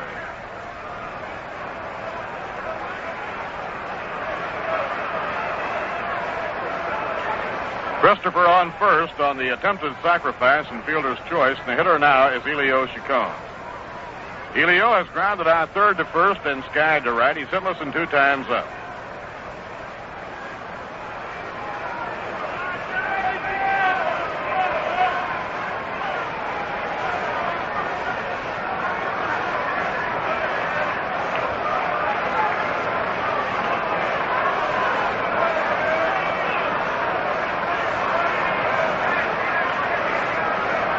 Now Drysdale, working off the stretch, delivers to Elio. He swings, the bat flies out. A throw to first, he picked him off.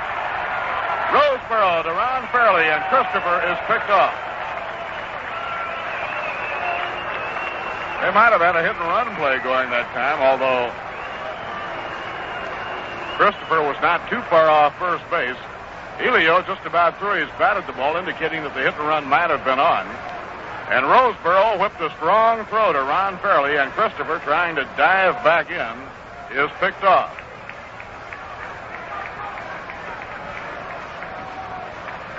Strike to Elio Chacon, and now Drysdale has him 2 strikes.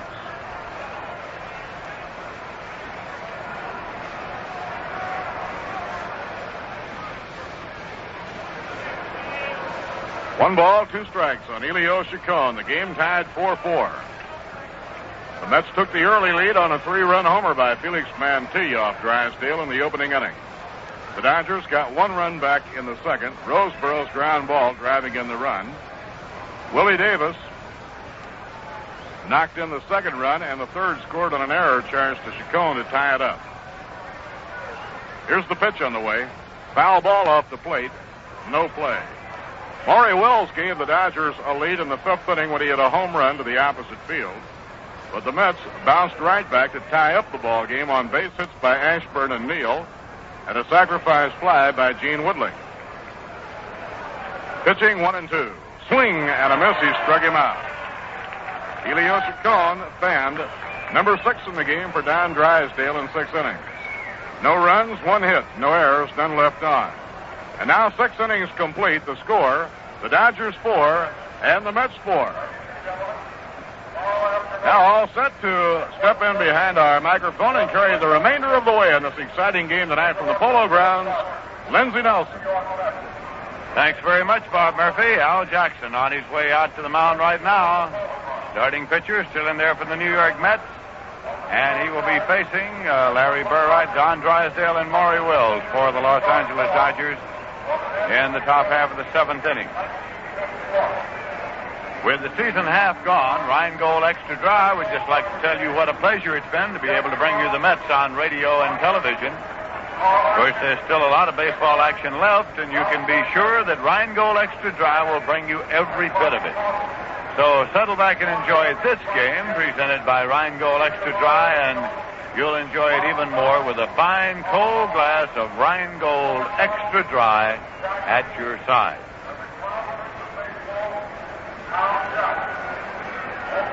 Taking a look at the scoreboard now.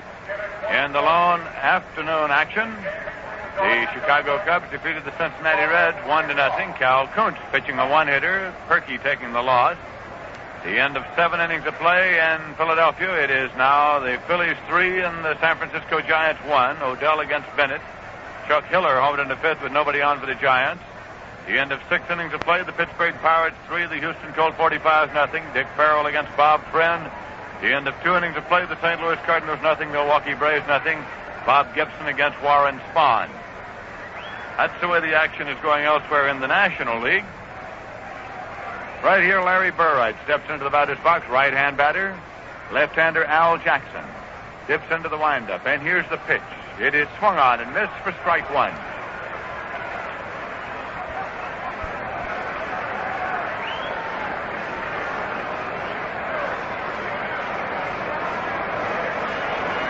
Score tied, 4-4, second game of the series between the Dodgers and the Mets. Here's a swing and a foul ball off to the right side. It's a 2-strike count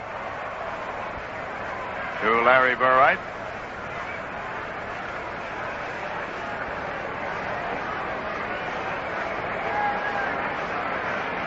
Al Jackson is the leading strikeout artist on the pitching staff of the New York Mets. He came into tonight's ball game with 70 strikeouts to his credit. There's a pitch missing. A little high. It is 1 ball and 2 strikes to Burright.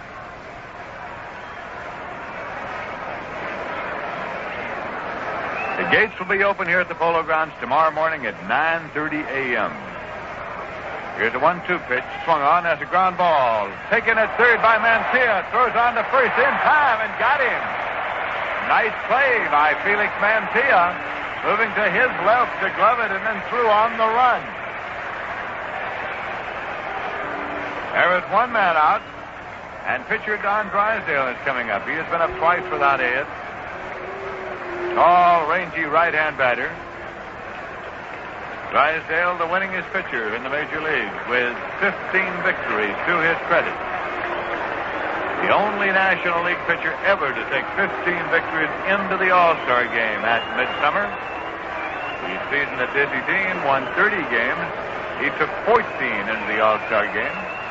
Here's a pitch to Drysdale. Swung on. It's a fly ball high to center field. Joe Christopher moves underneath. He makes the catch for the out. 2 away, nobody on, and that will bring up switch-hitting leadoff man Maury Wills. Tonight, Wills has grounded out third to first, singled, and homered into the right field stand. Maury Wills likes the friendly confines of the Polo Grounds. Starting this season, he had only hit 1 home run in his entire Major League career. He has hit 3 this season, all 3 of them coming here at the Polo Grounds.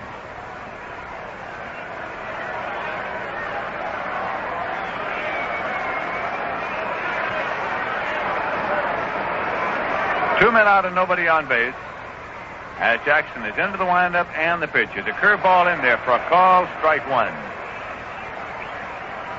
Sammy Taylor has retired from action with a lacerated ring finger on his throwing hand.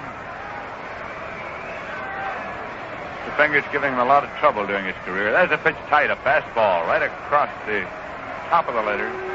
It's 1-1. rocked him back.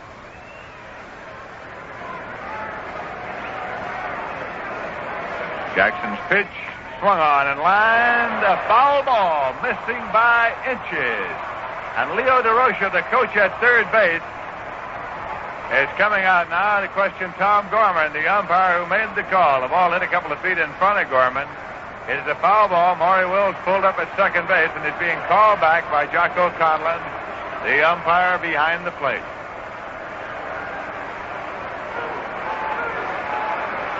Line right down the left field line and missed by the barest fraction. Leo DeRocher still standing there pointing with his toe to the line and saying something to Tom Gorman.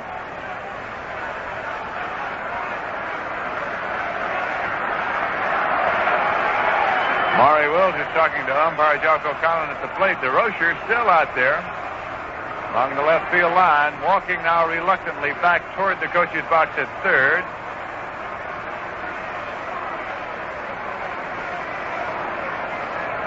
Maury Wills steps back into the batter's box now, chokes up a little bit on the bat. He has a count of 1 ball and 2 strikes. And here's the pitch, missing low and away. It is 2-2.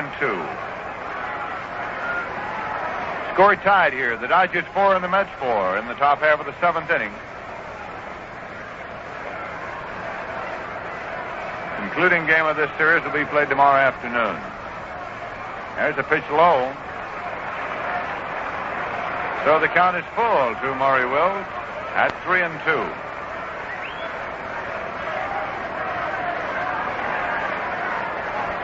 Jackson takes a moment now to adjust the leg of his uniform there. Now he is set into the windup and the payoff pitch. Swung on and fouled off. The count holds at 3-2. The New York Mets got off to a big start in this ball game in the bottom half of the first inning when Felix Mantilla hit a 3-run homer. But the Dodgers came back to get 1 in the second and 2 in the third to tie at 3-3. Maury Wills sent the Dodgers ahead in the fourth, and the Mets tied it. Here's a swing and a ground ball taken by Chacon. He throws to first in time, and he's out. Nice fielding play by Chacon. Coming to his left. Firing it on in time to get Maury Wills. So in the top of the 7th, the Dodgers are out with no runs, no hits, no errors, and nobody left. And at the end of 6 1/2 innings of play, the score is the Los Angeles Dodgers 4 and the New York Mets 4. Well, here it is, the 7th inning. And you know what that calls for, Ralph Kiner? I certainly do. The good old 7th inning stretch. And, Lindsay, what's that call for? Well, that calls for fine, cold Rheingold. Rheingold extra dry beer. But really, any nice time calls for Rheingold. It makes any wonderful day just a little more wonderful. But that figures because Rheingold is the dry beer. Yes, 2 little words, extra dry, tell you why Rheingold is the happy choice of millions. Extra dry tells you Rheingold is brewed the long, slow, costly way that tastes brisk and bright and clean, clear through. Yes, Rheingold is beer as beer should taste. That's why millions say my beer is Rheingold, the dry beer. So why not join them? Enjoy a tall, refreshing glass of Rheingold all during this hot weather. And also right now, as Lindsay brings you more of the baseball action. All right, Ralph Kiner, we go to the bottom half of the 7th inning. And the New York Mets are scheduled to send up pitcher Al Jackson. He walks out of the dugout, stops along the on-deck circle there to get a bat from Richie Ashburn and continues on up to the plate.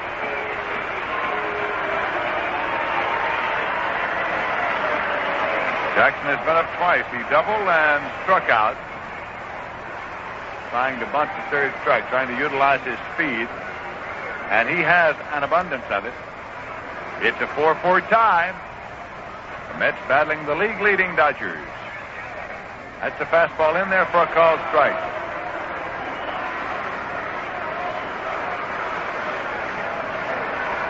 And in Philadelphia, they're going to the 8th inning with the Phillies leading the Giants by a score of 3-1.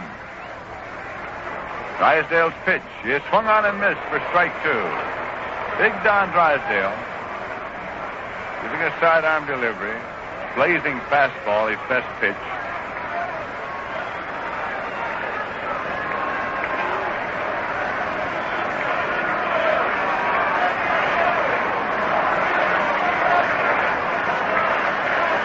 He has the sign into the windup. And the pitch swung on and missed, strike 3. That is strikeout number 7 for Don Drysdale in tonight's game.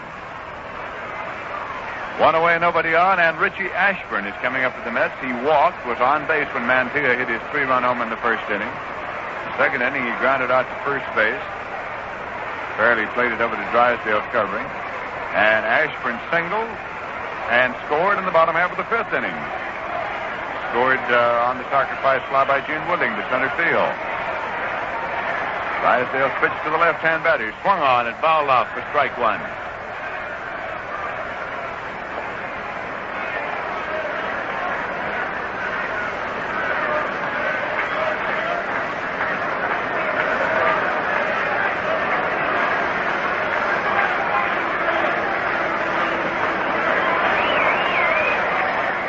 Again, Drysdale is set to work. And the pitch is low for a ball. It's 1-1. The gates will open here at 9:30 tomorrow morning.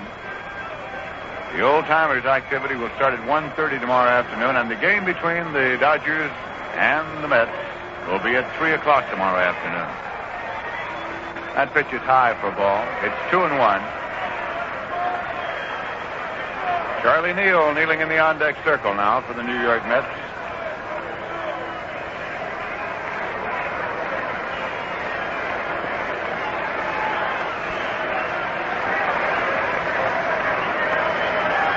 Again, Drysdale dips into the windup. The pitch swung on and lined down the left field line. Curving foul and out of play. Off the wall. Rebounded onto the playing field, and Tommy Davis runs it down. A patented Richie Ashburn type hit down the left field line, but this one curved foul. And it's 2-2. For the man who twice won the batting championship of the National League in 1955 and again in 1958.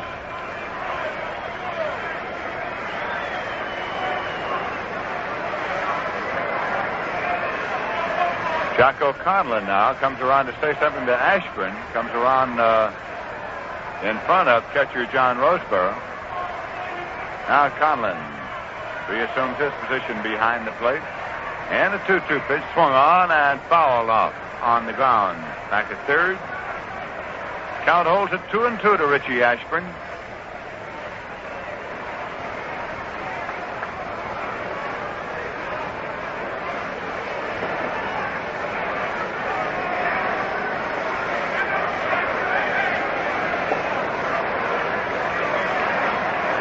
He's back in there now waiting as Drysdale leans way over to get the sign. Dips into the windup and the pitch. Swung on, and it is a foul ball. Back at third, giving it a run is Jim Gilliam, and he's over there to make the catch for the out. So Ashburn has fouled out to Gilliam behind the bag at third. 2 away, nobody on, and Charlie Neal's coming up. Neal struck out, grounded out pitcher to first, and singled. It's the Dodgers 4 and the Mets 4.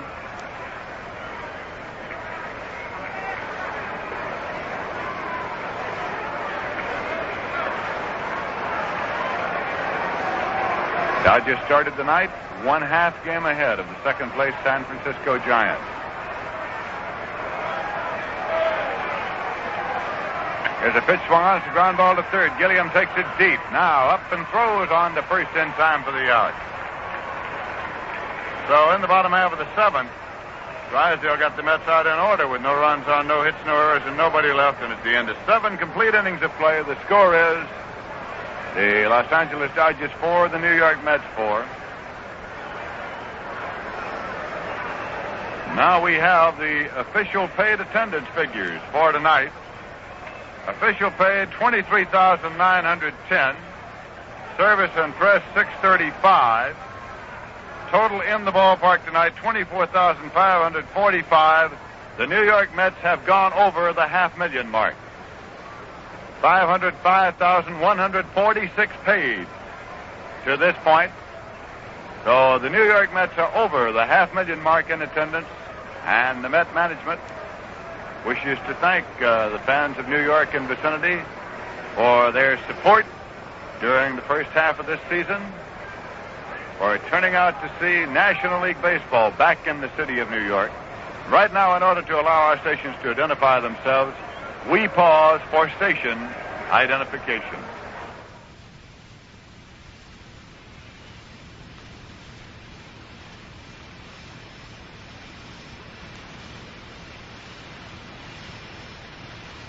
Ralph Kiner and Bob Murphy at the Polo Grounds. As we move to the top half of the 8th inning of the ball game, tied 4-4, it'll be Jim Gilliam, Willie Davis, and Tommy Davis coming up for the Los Angeles Dodgers. If you'd like to mark your baseball calendar with the dates of events coming up, tomorrow, of course, is Old Timers Day. August 4th is Rheingold Day. The 6 finalists for Miss Rheingold of 1963 will be presented to the public for the first time. August 17th is Stan Musial Night. August 24th is Gil Hodges Night. September 14th is Radio Television Appreciation Night. September 16th is Bohack Supermarkets Day. September 20th is Howard Close Day. We'll be telling you more about those special days on these broadcasts of Met games. Right now, the pitch to Jim Gilliam is in there for a call, strike one.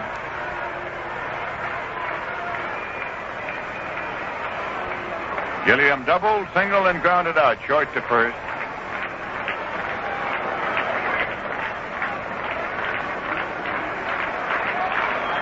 Left-hander Al Jackson has the sign, dips into the windup, kicks and fires, and here's his ground ball to shortstop.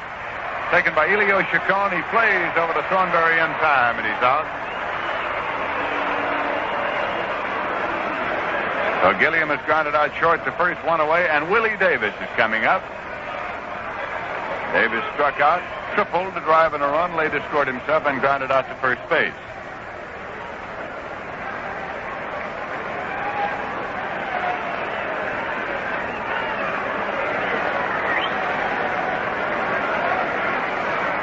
Davis, a tall, rangy left-hand batter.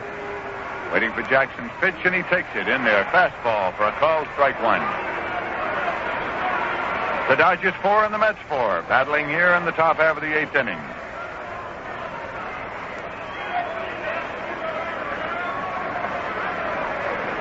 Again, the pitch. Let-up pitch that is swung on and full foul on the first baseline on the ground. It's a 2-strike count to Davis.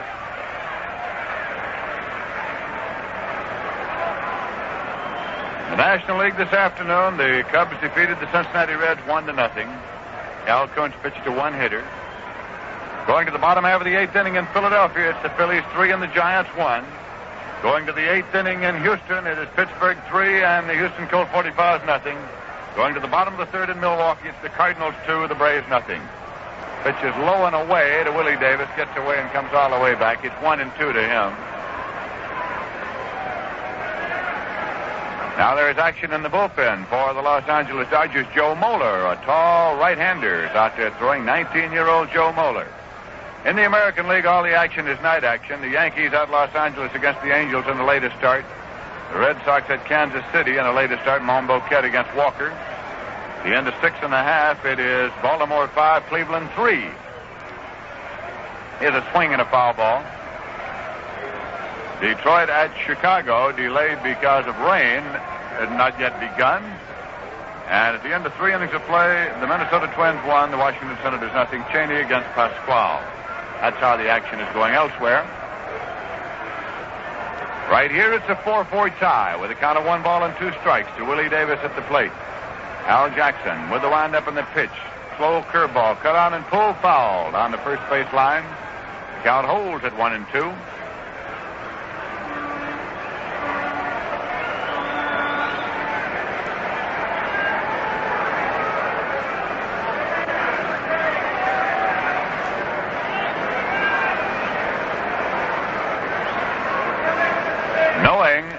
From the scoreboard that the Giants are trailing in their game at Philadelphia, the Dodgers especially would like to pull this one out. Here's a swing and a ground ball down the first base line. Fielded deep by Thornberry. Fair ball. He plays to Jackson. He's out. Jackson flips the ball right back to Thornberry. Looked as though he was pulling off a basketball play, but he is out at first base. The ball went over the bag, was fielded deep by Thornberry, and then he had to play it underhand to Jackson covering. He took it at the bag. The call was out, and he gave it right back to Thornberry, coming in to bag him up. 2 away, nobody on, and Tommy Davis coming up. Grounded out was on Chacon's error and flied to center field.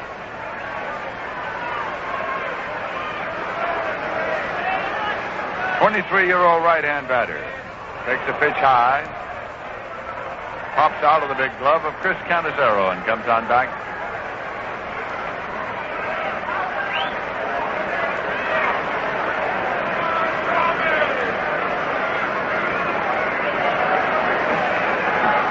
Tommy Davis has 127 base hits. He leads the major leagues in that department. All of last season, he only had 128.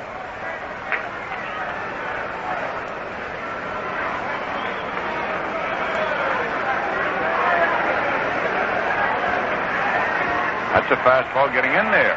It's 1-1.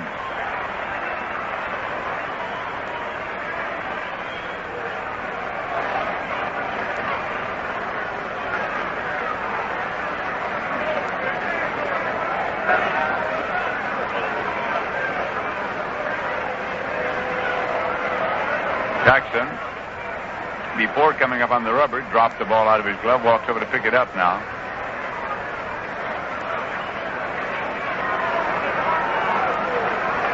Now the 1-1 pitch to Davis. Low and inside. It is 2 balls and 1 strike.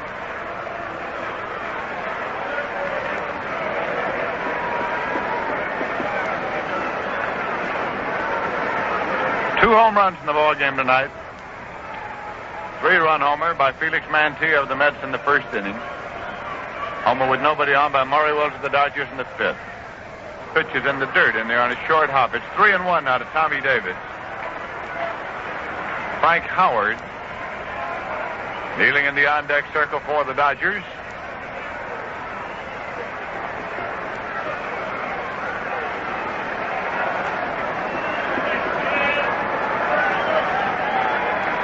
Joe Moeller continues to throw in the bullpen. Here's the pitch swung on and popped up in foul territory. Canizero got a late start and can't get there. Off to the right of the plate, so it is simply a foul ball. 3-2 the count to Tommy Davis. Al Jackson gave it a big effort. He came down off that mound and gave it the big run. He is just not coming back. Jackson lost his cap on the way.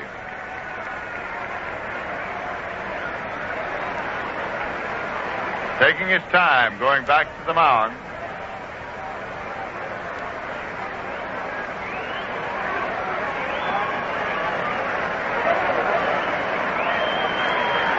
Boog Powell has hit a home run for the Baltimore Orioles in the 7th inning with 1 man on. So the Orioles are leading the Cleveland Indians at least by a score of 7-3 and still batting in the bottom half of the 7th inning.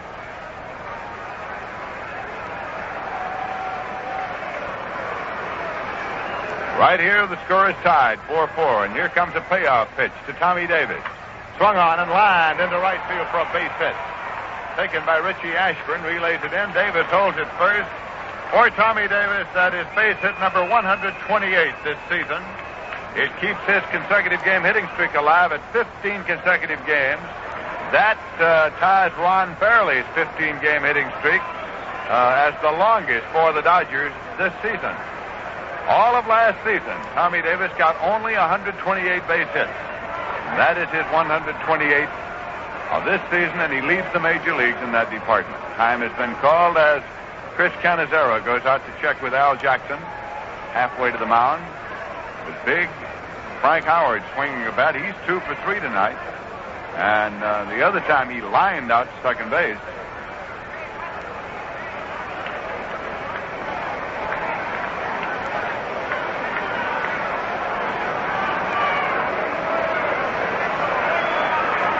Now he's set to go once again. Frank Howard, 6 feet 7 inches tall. Swinging a bat. Jackson checks and deals. Curveball swung on and missed. Throw to first. He's back safely. Canizero with a good arm. That's to show it off, and he fired down to first. To strike one.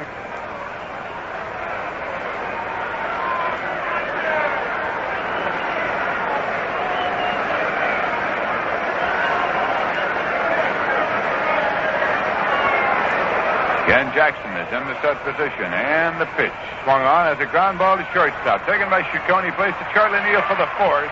Tommy Davis goes sliding in, but he is out at second, and the side is retired. So in the top half of the eighth inning, the Dodgers got no runs on one hit, no errors, and one left. And at the end of 7.5 innings of play at the Polo Grounds, the score is the New York Mets 4 and the Los Angeles Dodgers 4. You know what separates the men from the boys in pro ball? Consistency in the clutch. Yes, sir, day after day, you can count on a real big leaguer to make the play that's right.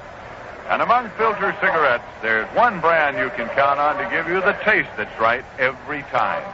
Viceroy. Because Viceroy tastes the way you'd like a filter cigarette to taste.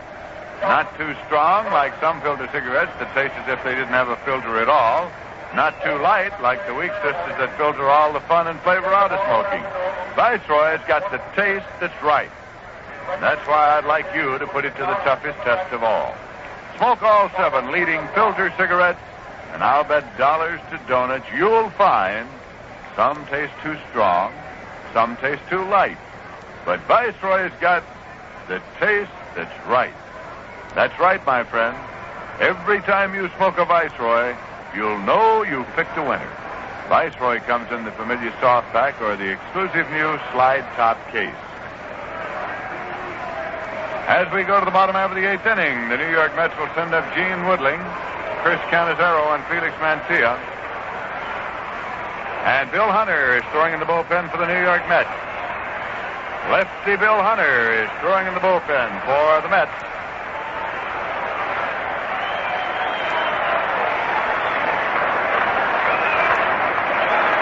Woodling, of course, the left-hand batter with that patented stance of his, bending over the plate.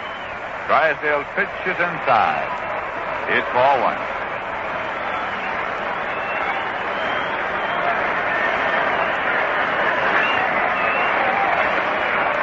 Woodling struck out, walked, and had a sacrifice fly. Officially, he's nothing for 1.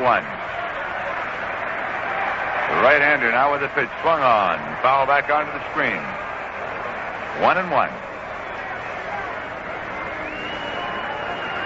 So action continues in both bullpens. Joe Mola throwing for Los Angeles, a right-hander. And lefty Bill Hunter throwing for the New York Mets. Drysdale is set with the 1-1 pitch, swung on, and fouled back on top of the roof out of play, and it's 1-2 to Gene Woodling. Manager Casey Stengel got 5 left-hand batters in the lineup tonight against right-hander Don Drysdale.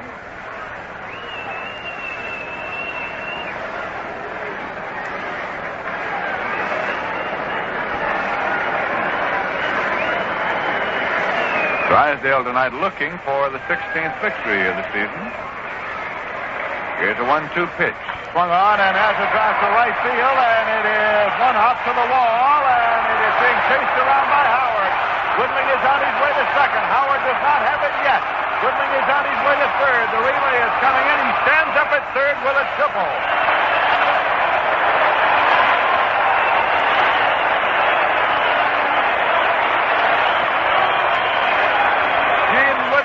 With a triple that was a line shot, hit in the warning track, took one hop to the wall, and Frank Howard was a little close to the wall, so it eluded him coming off the wall.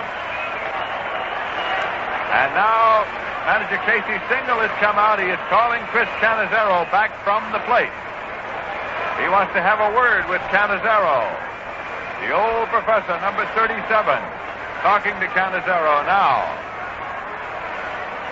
In a position on the field between the on-deck circle and home plate. There's a conference. That's the Dodger mound. Drysdale, Roseboro, Fairley, Jim. The New York Mets, of course, having already lost Stanley Taylor for the night, do not have another catcher on the squad other than Canizero, with the exception of Gil Hodges. who came to the major leagues as a catcher, strangely enough. So with the score tied, 4-4, the Mets have the potential go-ahead run on at third base. Time has been called, and Jocko Conlon now is walking over toward the dugout, and here comes Jim Hickman out to run for Gene Woodling. It is Hickman running for Woodling, and Woodling gets a hand as he leaves the field here.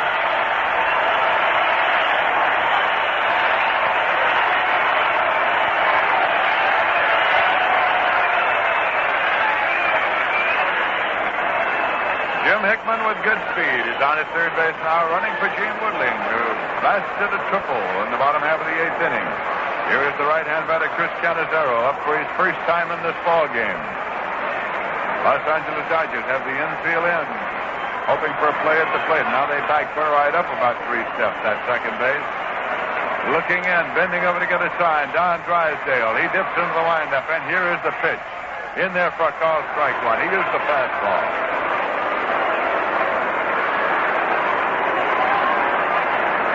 Felix Mantilla kneeling in the on-deck circle for the Mets, to be followed by Marv Thornberry. Nobody out here in the bottom half of the eighth inning. Mets want that run. The score is tied 4-4. Drysdale's pitch. A fastball in there for a call. Strike two. Again, Cannizzaro looks it over. Now double action in the bullpen of the Los Angeles Dodgers. The left-hander, Ron Peronoski. The right-hander, Ed Roebuck. Bill Hunter still working in the bullpen for the New York Mets. Drysdale takes a look at Hickman leading down the line at third. The two-strike pitch is a fastball missing for ball one. It's 1-2. Losberg still has the ball, talking to umpire Jocko Conlon. Drysdale shook his head, walked around the mound, comes back up now onto the rubber, pulls at the bill of the cap, looks in to get a sign. Infield still in for the Los Angeles Dodgers with a count of 1 ball and 2 strikes. To Chris Cannizzaro at the plate. Into the windup is Drysdale. The pitch is low for ball 2. That's ball, and it's 2-2.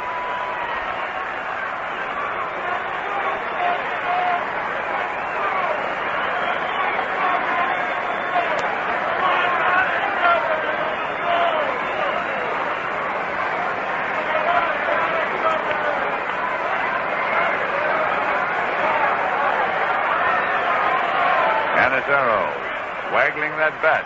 Standing in the batter's box as again Drysdale is set. And here's the pitch. Swung on, and it's foul. On a line into the stand behind the bag at first. It's out of play, and it's 2-2.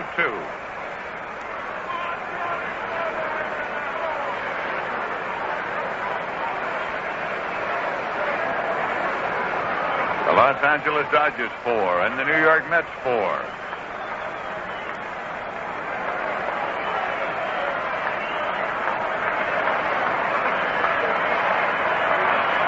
Drysdale ready to work, and here's a 2-2 pitch. Swung on and missed, strike 3. Struck him out swinging. Strikeout number 8 for Drysdale. 1 away, runner at third still. And Felix Mantilla coming up. Mantilla has homered, singled, and popped out to third base. Now another conference at the mound. Ron Fairley has come over again to talk to Drysdale. And John Roseborough has come out also. And Jim Gilliam comes in now also to join this conference. And Jocko Conlon has decided that he's not going to let it be that exclusive. He, too, is going to join in.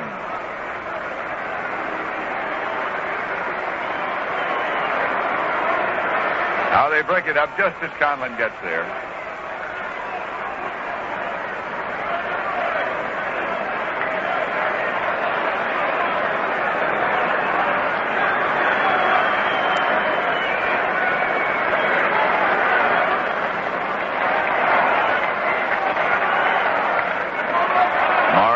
Came in, had a word with Drysdale, goes back to his position at shortstop.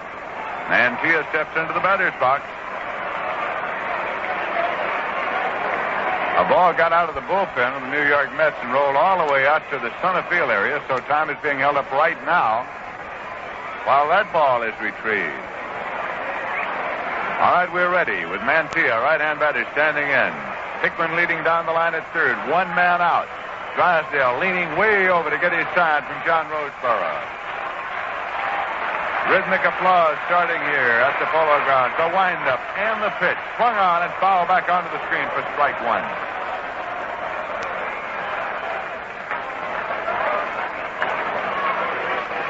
Of course, the Mets figure all they need is the ground ball through or the fly ball to the outfield. In order to get this run in, the score is tied 4-4.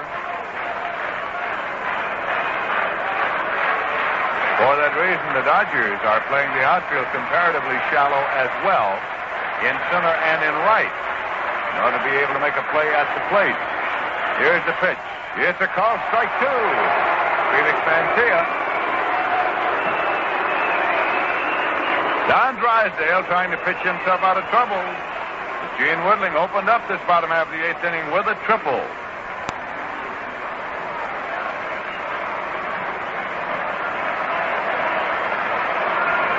Now Drysdale again is looking in for the sign. Has it. Here's the windup. And the pitch, it's tight. It's funny. So it is 1-2.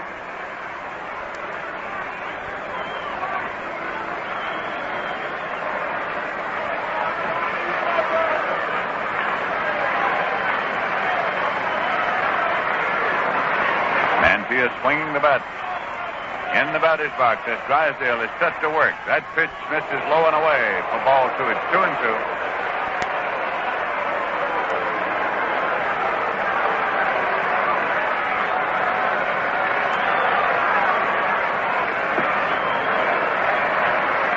It's all over in Philadelphia. The Phillies defeated the Giants by a score of 3-2.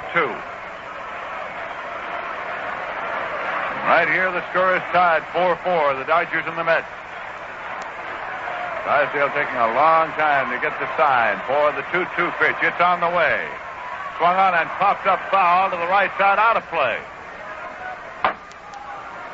Right up on top of our booth. Rebounding onto the playing field. So it's a 2-2 count. Still to Felix Mantilla. Marv Thornberry swinging bats in the on-deck circle.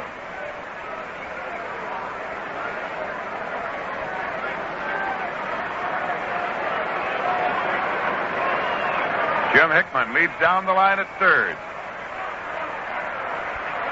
Infield pull way in now with a 2-2 count on Mantilla. Gilliam and Wills are actually on the edge of the grass. Against the right-hand hitter, and Mantilla steps back out of the batter's box. On the right side of the infield, Farrelly and Burr are even with the baseline.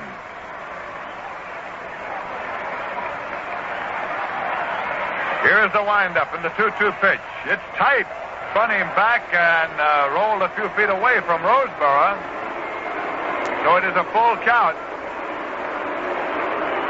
As Mantilla moved back out of the way of the tight pitch.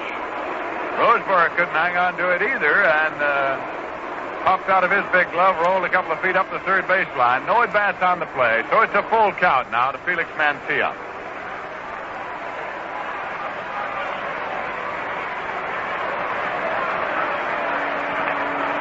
Drysdale pops the ball into the glove, tugs at the bill of the cap, looks in to get the sign, dips into the windup, and here's the 3-2 pitch. Swung on it to Never down the third baseline. He feels it, makes the play at the plate, and he is out at the plate. He is out at the plate. Drysdale fielded the ball barehanded and tossed it to Roseboro, who made the play on Hickman, and he is out at the plate. Mantilla on at first base on the fielder's choice. 2 men out, runner at first now. That play went 1-2 if you're scoring it. It was a little nubber down the third baseline. And Hickman was running on the play. Drysdale came down off the mound, fielded the ball with his bare hand, and flipped it on to catcher Roseboro. And Hickman was an easy victim at the plate. Mantilla becomes the base runner at first, of course, and Marv Thornberry is at the plate. And now Roseborough wants a couple of practice tosses. Apparently he is okay. Looking at his right hand, wanted to see if he could throw all right. Apparently he got it a little bruised there in the play at the plate. Well, for the Mets here in the bottom half of the eighth inning, it is up to Marv Thornberry. Up here with 2 men out and a runner at first base, and the score tied 4-4.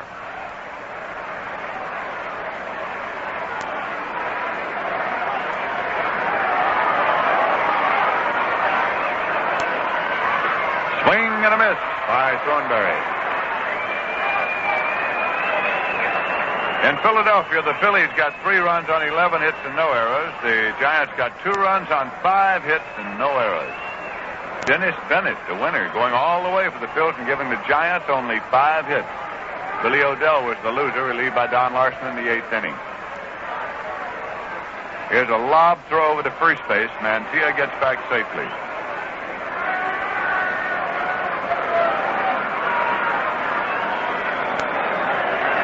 Again, Drysdale comes set. Pitch to Thornberry, swung on and foul. Back into the upper deck behind the plate. It's a 2-strike count to Marv. Joe Christopher kneeling in the on-deck circle now for the New York Mets.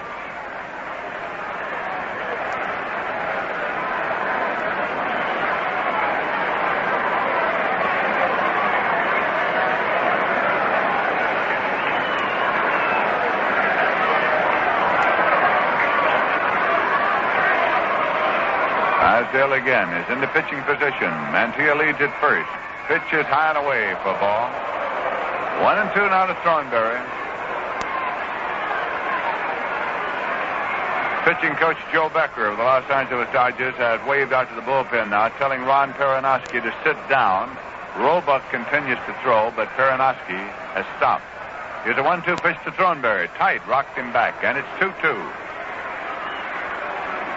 It's the Dodgers 4 and the Mets 4 in the bottom half of the 8th inning. Dodgers have their 4 runs on 9 hits. The Mets have their 4 runs on 7 hits. There has been 1 error by each team. Mantilla leads at first. Drysdale is set. The pitch swung on and missed. Strike 3. Struck him out. And that is strikeout number 9 for Drysdale.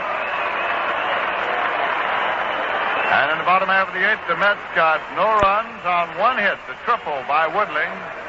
No errors and 1 man left. And so at the end of 8 innings complete at the Polo Grounds in New York, the score is Los Angeles Dodgers 4, New York Mets 4. Tomorrow is a big day, perhaps the biggest day of the season here at the Polo Grounds, Old Timers Day. The gates will be open at 9:30 a.m. The Old Timers activity will start at 1:30, and the regular game between the Mets and the Dodgers will start at 3 p.m. tomorrow. We hope you'll be on hand. And then the San Francisco Giants will be in here for a doubleheader on Sunday at 2 p.m. and a night game on Monday at 8 p.m. So there's lots of baseball action coming up here at the Polo Ground. Tickets are now on sale for all future games of the Mets. In the National League this afternoon, the Cubs defeated the Cincinnati Reds 1-0. Tonight, the Philadelphia Phillies have defeated the Giants 3-2. At the end of 8 innings of play tonight, the Pittsburgh Pirates 4, the Houston Colts 45-0. At the end of 4.5 innings of play, the St. Louis Cardinals 2, the Milwaukee Braves 0. That is Gibson against Spahn. In the American League, the New York Yankees out Los Angeles to play the Angels a later start. At the end of 1 inning of play, the Boston Red Sox 0, Kansas City A's 0. Monbouquet against Walker. At the end of 7.5 innings of play, it is the Baltimore Orioles 7 and the Cleveland Indians 3. Detroit at Chicago delayed because of rain, and at the end of 5 innings of play, Washington Senators 0 and the Minnesota Twins 1. Cheney against Pasquale. Right here, a 4-4 tie. Ron Farrelly is at the plate in the top half of the 9th inning for the Dodgers. He is a left-hand batter who is 1 for 2 and a walk tonight. Al Jackson with the wind-up in the pitch, a fastball low for ball 1. Last time up, Farrelly had a fly ball deep to right center field, caught out there by Joe Christopher, the deepest part of the ballpark. Al Jackson winds and fires the curveball and gets it in there for a called strike. It's 1-1. The official paid attendance here this Friday night, 23,910. 635 service and press. Total attendance in the ballpark, 24,545. That pitch is low for a ball. 2-1. And the New York Mets have gone over the 500,000 mark in home attendance here tonight. And that has been one of the big stories of the baseball season, the Major League Baseball season. The support given the New York Mets here in the city of New York as the National League has come back here. Here's a fastball in there for a called strike. It's 2-2 to Ron Fairley.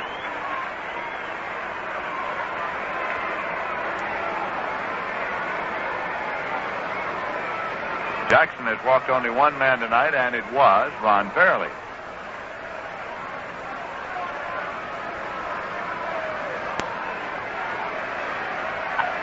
There's a swing and a drive deep to right. It's up there, and it is on top for a home run for Ron Fairley.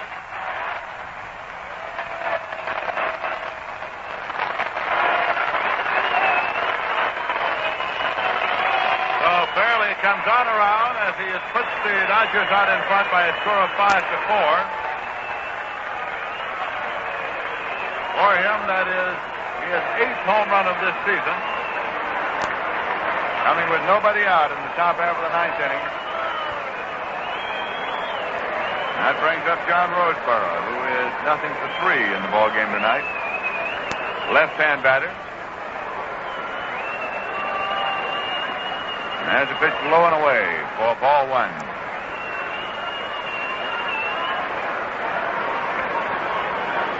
That ball by Fairley hit up on top of the roof, over the upper deck.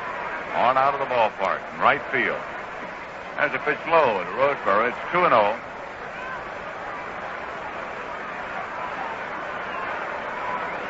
Jackson takes a moment rubbing up the ball.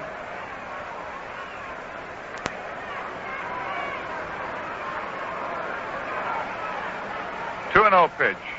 He's in there for a called strike. 2-1.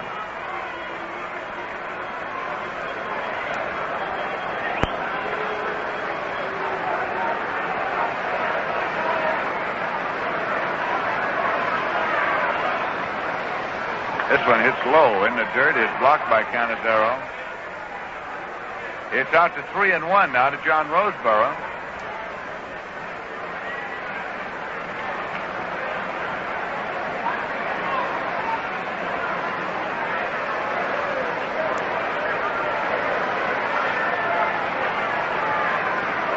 Jackson taking his time getting a sign. Winds and fires a 3-1 pitch. Swung on and foul back out of play. It's 3-2. It is all over in Pittsburgh, and the Pirates have shut out the Houston Colt 45s 4-0. For the Pirates, 4 runs, 11 hits, and 1 error. For Houston, no runs, 8 hits, and 1 error. The winning pitcher is Bob Friend, and the losing pitcher is Dick Farrell. Roseboro waits for a payoff pitch, and it's on the way. Swung on and lined out into left field. Jim Hickman coming in fast and makes the catch for the out. Jim Hickman, who stayed in the ballgame in place of Gene Woodling in left field, came on to make the catch. Right now, in order to allow our stations to identify themselves, we pause for station identification.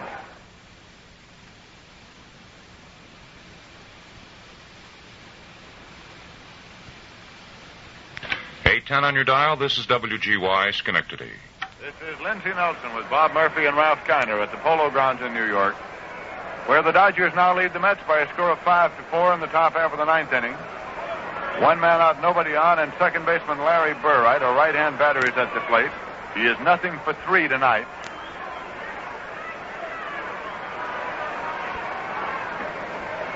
Pitch is outside for ball. Burright started the night with a batting average of 223.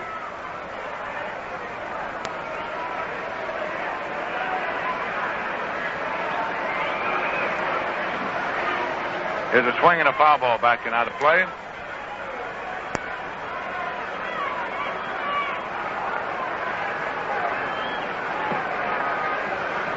Double barrel action in the Met bullpen. Left-hander Ken McKenzie now, and right-hander Ray Davio.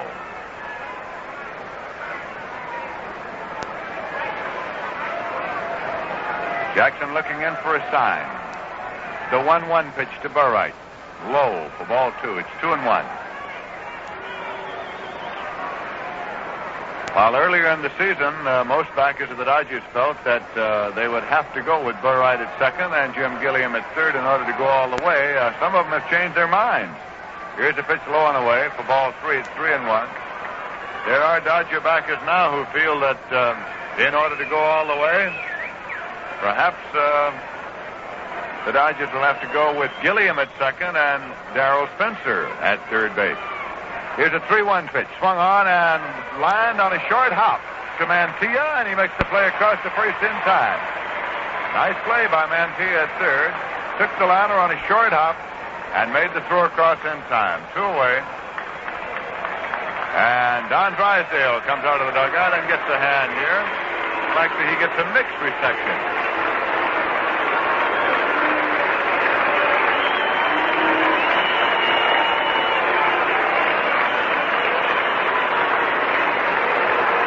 He gets a little bit of both as he comes up to the plate with 2 men out and nobody on here in the top half of the 9th inning to face Al Jackson.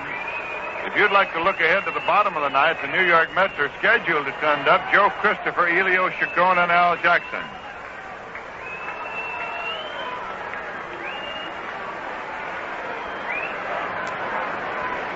Jackson in the windup and the pitch. Swung on. It's a ground ball to Mantilla. He fields it cleanly, throws across to Thornberry in time, and the side is retired. Mantilla making some nice fielding plays at third tonight, and in the top of the 9th, the Dodgers got 1 run on 1 hit. The homer by Fairley. No errors and nobody left, and at the end of 8.5 innings of play, the score is the Los Angeles Dodgers 5 and the New York Mets 4. Now coming right up, a short performance by a famous trio. The Rheingold Extra Dry, extra talented players prove love will find a way. Won't you come home, Bill Betty? Won't you come home? It's been a long, long year. I'll do the cooking, darling. I'll pay the rent. I'll buy you Rheingold beer. You'll find it so refreshing. It's clean, bright taste, and dry is the reason why. Dry beers for you. Hey, I think I'll have 2. Bill Betty, won't you please come home? Sure, I'll come home, Joe Bailey. Sure, I'll come home. If you buy my favorite beer. Why, Rheingold's the name, my darling. Rheingold's the name. Bill Bailey is coming home. Hurry for Rheingold. Rheingold Extra Dry. Who was you?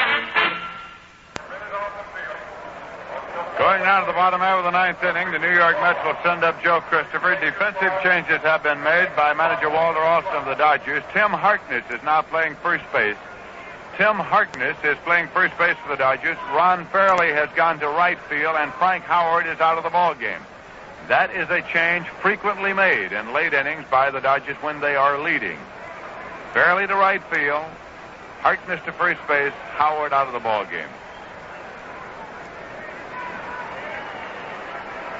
Don Drysdale on the mound trying to protect a 1-run lead. And the New York Mets, batting in the bottom half of the 9th inning, will send up Christopher. Chacon is kneeling right now in the on-deck circle.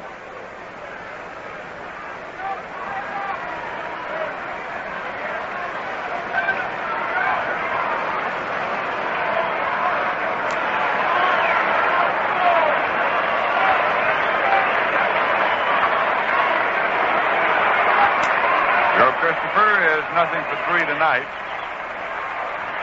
Drysdale winds and fires. The sidearm pitch misses low and away for ball 1. The Mets would like to get a base runner somehow, anyway, at all, as they trail by only 1 run here in the bottom half of the 9th inning. They have battled the league leaders all the way. That's a called strike to Christopher. Fastball in there. It's 1-1.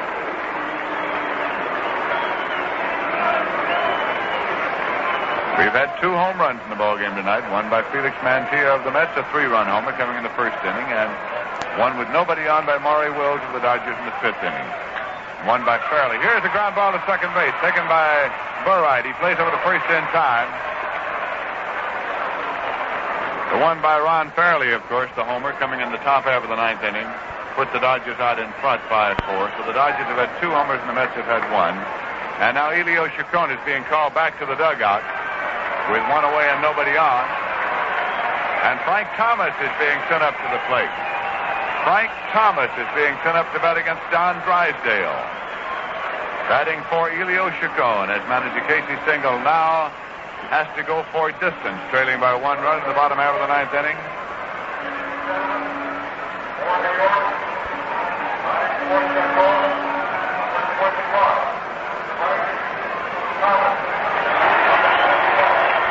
This is the first time up in the ball game for Thomas, coming on as a pinch hitter here in the bottom half of the ninth inning. He's still swinging bats as we've had a conference at the mound. While we have this short break in the action, why don't you check your glass and make sure you've got plenty of Rheingold on hand.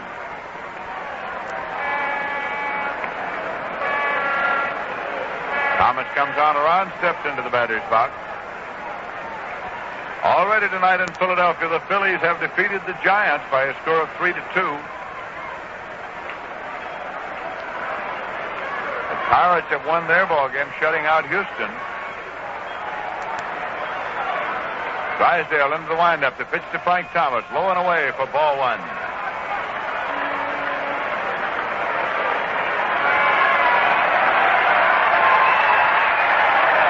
And now Gil Hodges has come out to the on-deck circle. The pitch to Thomas. Low and away for ball 2. Gil Hodges has come out to the on-deck circle to bat for Al Jackson, who is due up next. Mets sending up Thomas, Hodges here in the bottom half of the ninth inning. Swinging a foul ball back into the upper deck, out of play. It's 2-1.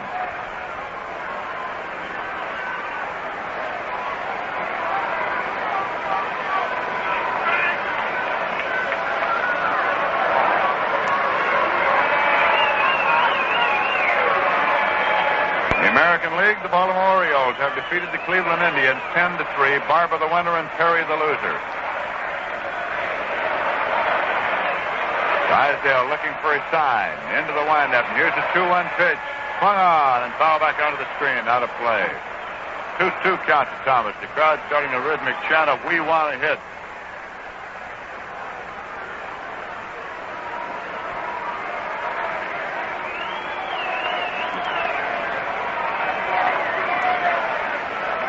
As a result of action already in the National League tonight, the Pittsburgh Pirates are only 3 games behind the Giants now.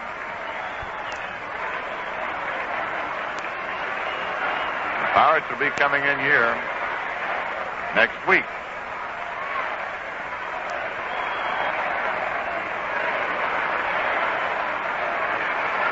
Afternoon doubleheader on Wednesday and a twilight doubleheader on Thursday. Here's a pitch. Swung on and has a high pop down the third base line in foul territory. Jim Gilliam is over in the warning track.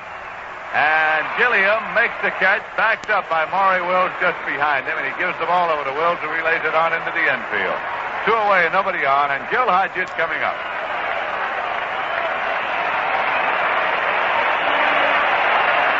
Listen to the hand for Hodges.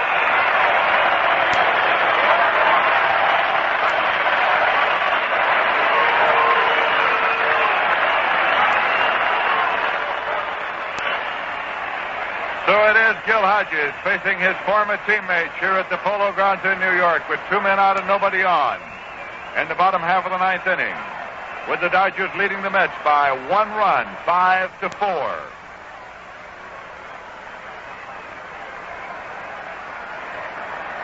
Don Drysdale leaning over, has the sign, into the long windup, and the pitch. Swung on and missed, strike 1. Gil Hodges took a rip at that one.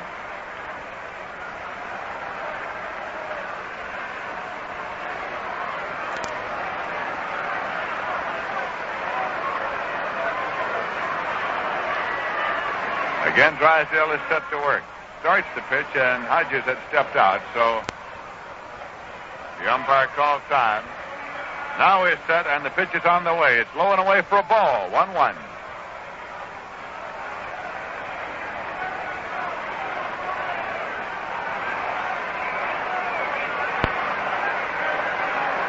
Hodges waggling the bat, standing there in the batter's box. Drysdale takes his time out there on the mound. Tugs at the bill of the cap and now peers in to get the sign. He has it to wind up. The 1-1 pitch is coming. It's swung on and there is a ground ball to third. Taken by Gilliam deep. The long throw across the diamond in time. He's out and the ball game's over. Hodges has grounded out from Jim Gilliam to Tim Harkness as Don Drysdale comes on to get the Mets out in order in the bottom half of the ninth inning with no runs on no hits, no errors, and nobody left. We'll be back in a moment with a final summary and totals, but right now the final score of this ball game is the Los Angeles Dodgers 5 and the New York Mets 4. What is the one thing most people associate with baseball? Well, I'll bet that if you ask, the answer you'd hear most often is an ice-cold glass of beer. And if those people happen to be New Yorkers, well, then that beer has just got to be Rheingold, New York's favorite. And what accounts for this popularity? Two words tell you: extra dry. You see, dry beers are lighter, more naturally refreshing.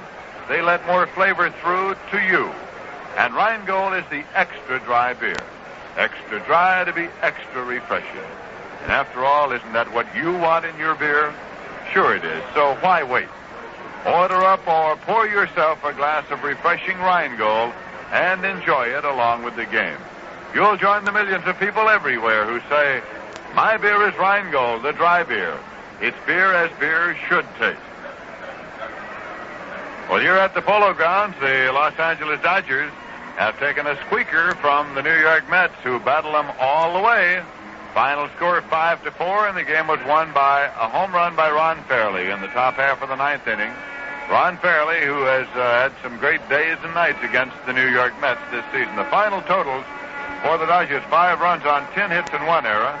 For the New York Mets, 4 runs on 7 hits and 1 error. The winning pitcher is Don Drysdale, the winningest pitcher in the major leagues, who now has won 16 games and lost only 4. And the losing pitcher, Al Jackson, for the New York Mets, who turned in another fine performance, going all the way, but taking the loss, and he now has won 4 games and lost 10.